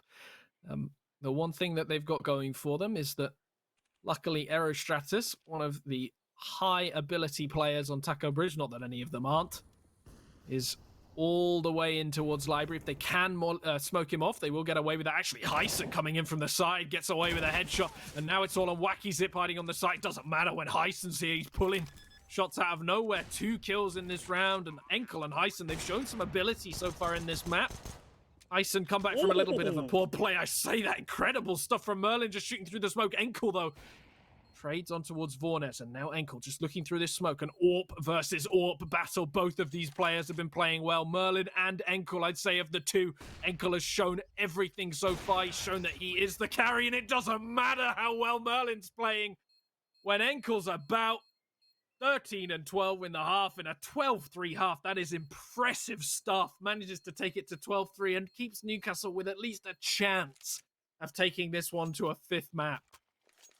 Well, that was an interesting one right there. I am shocked that Newcastle managed to clutch that one out, but when you have an AWPer like that, you're just able to pull off some miracles at times. So really nicely done from them, but you can't take away from Taco Bridge the momentum that they have off of that first half. You can see they're already starting to get aggressive. They're just pushing mid. The strat didn't work out for Newcastle in the last half. Let's see if it works out for Taco Bridge just to go for the peak. Narrow actually moving straight back off of this. Opens up with the USP, but it doesn't work out. Vaughn's able to take down Narrow. Is everyone going to be sending it in? Heitson, Zerg, both getting eliminated. Enkel and Active, both now. The final 2 players left. Does the bomb plan going to be coming through? Taco Bridge, if they get this, they're going to have the economy advantage. They'll be able to outgun Newclapped coming into the next round. This might just be the round that really seals the final nail in the coffin for Newcastle. As Wacky Zip opens up, there's another player down, and just everybody from Taco Bridge swarms through. Enkel's out of it, and Taco Bridge 13-3. Just team killing now because they are that confident. I mean, that's how it's supposed to be done, right? That's what Newcastle were going for in the second round of the half when they were on the pistols against Taco Bridge on the M4s. Didn't work out for them at all, but you can see that, you know, against a bit of an uncoordinated setup like Newcastle had there, because honestly there was no utility. Players were blocking each other running onto site. It shows just how good it is. Newcastle coming back in their own way, though. The Molotov going down Banana and then rushing down themselves. It's left on Hazard to hold it. Actually, doesn't Taco Bridge have taken the A site. Actually, the bomb dropped on bottom mid. If Enkel can get a couple of kills here, as he whiffs that shot just a little bit. Hyson on the site. Ooh, Wacky Zip at range gets the shot, and on the other side of the map, Aerostratus kills kills the player pushing down Banana. And it means that Taco Bridge win that round pretty convincingly. Newcastle not even given a leg to stand on. I mean, not just in that round, but in the game in general, almost in the series. Nice little knife coming out on Merlin. A player, luckily, without much utility, but at the same time, he's probably not going to like that nonetheless, and it does end up coming to bite him back. Narrow just with the 1D down middle in the body. It's not even in the head. It doesn't matter. Hazard going to smoke CT and start pushing in as the players already moving in towards B site. Tyson, with the Deagle, opens things up. Taco Bridge, they're so close, but it's not over yet. They're not even safe of getting it to a guaranteed overtime. Never mind, it's looking a whole lot more promising now. Zerg and Enkel both going to be going down. Hyson is the player with the AK as the rest of Newclap try and move through a little bit more. Narrow now has one as Status watching out, finds the spray. Down goes Narrow. Actives there, spotted with Mac 10 as now Hazard is in a bit of a tricky position, pinned between 2 players, but it doesn't matter. There it is, Taco Bridge. It at least confirms them an overtime, and I don't know what to say right now. Oh, Taco Bridge, they listened to me earlier. They listened to me. Here comes the tactical timeout while they order themselves some tacos to celebrate. Talking about overtime, though, I hope Swansea aren't talking about overtime at this point. I really hope they're not sitting there saying, well, at least we got overtime now. I'm fairly sure they're thinking of getting this one over with. I think, honestly, the A top tier BM at this point. This is great. Would I be just saw just someone in chat. Apparently, they're taking all 4 pauses now back to back. I hope so. Yeah, I really hope so, Fetis. It'd be nice. But yeah, Pace, can we get a chicken cam while we wait? Or yeah, we got nothing else going on, right? Nope, coming back to us apparently. I really he's looking around trying to find a chicken. Fortunate timing. There it is. Look, Taco Bridge. They pretty much won it at this point. I love the BM. Someone was clearly listening to us earlier. Yeah, can Newcastle bring it back? 13 rounds in a row at least. I'm sure they can. Absolutely, yeah. There we go. This is what I want to see. No one wants to see us. Different type of chicken seeing us. We're back. Thanks for the warning, producer. Yeah. Look, I mean, Taco Bridge, they're having fun with it. Can you blame them? They're out there with just an insane lead, and we spoke in game 1 how it didn't feel like it was going to go their way. It felt like they maybe underestimated Newcastle, but it feels like to a certain extent it is a case of Newcastle falling down at the final hurdle, but you got to give them credit to have made it this far in the tournament as a new roster, as a new team that has never really made it to this level before. It is super impressive to watch, so credit to them for coming this way, but it just feels like Taco Bridge Esports just have their Inferno game on lock. Yeah, I mean, I can pretend, I can sit here and say there's a chance that Newcastle can come back into this. There is a chance. There is. This is slim. It's dusted. It's over. It's dusted. It's done. It's done. This is it. It's going to be 16-2, 16-3, and that's it. Wait, 16-3. They've won 3 rounds, right? This is it. I'm afraid. I'm sorry, Chunks. I'm sorry, viewers. This is it. We may as well play the music now. They've won. I'm sure they've won. They have to. They have to. Yeah, I mean, look, you want to be like unbiased and hype it up, but you got to feel like it's going in the way of Taco Bridge. I mean, just look at the economy right here. Just look at how set up Taco Bridge actually are. They're actually going to be pushing through A right now, boosting their way up, getting ready to make a move as Wacky is just trying to spray through, because why wouldn't you at this point go for the style points, go for the wall bangs, go for those 1v3 situations, just don't throw it away, don't get too preoccupied with going for those style point plays, because Narrow certainly won't. He is focusing on this angle, he is going purely for the kills right there.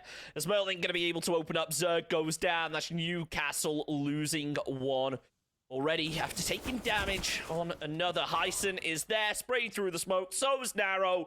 2 players left. It's going to be Ankle and Active, as Hero Status actually going to be getting flashed as the peak comes through. Active there with the trade, as 2 players left here from Newcastle. Now going to be forced into a retake situation, because you can see that Hazza has the bomb. He's close to the site. Is actually Active going to be able to open up with another one? Maybe Vaughns can hold this and find a kill or 2. The bomb plant is down. The days pretty much numbered here for New Claptors.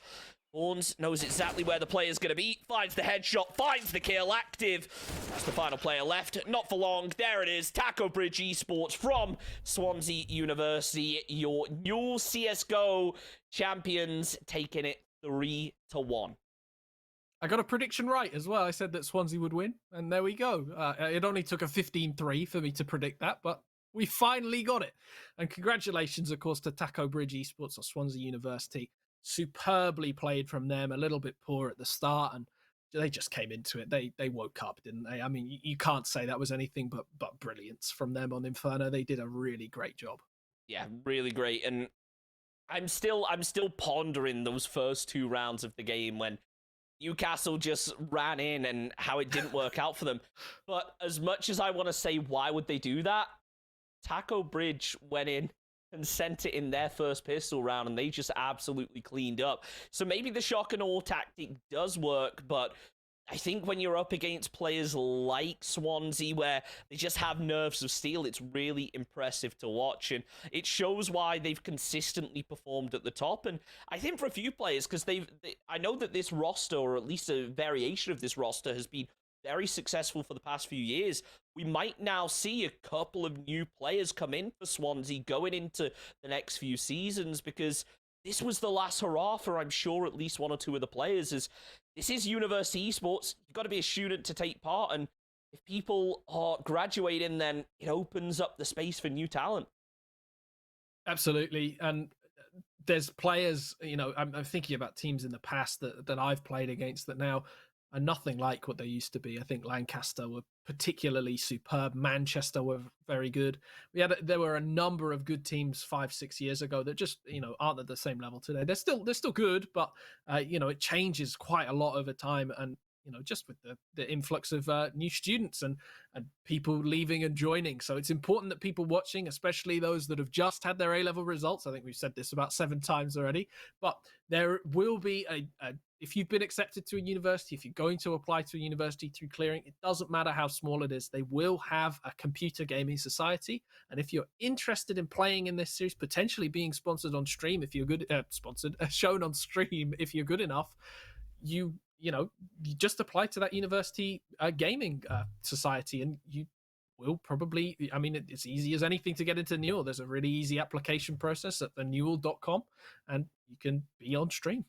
Yeah, and we should probably point out as well, if you can't find your university sports society or gaming society, whatever it is, if you head to discord.gg/thenewell, then you can surely find people there, and I'm sure they'll be able to put you in touch with someone from your esports society. So if you have an interest in esports, whether it's CS, a different game, or whether you're just a casual player, make sure to check out the Newell, because there is so much to get involved with.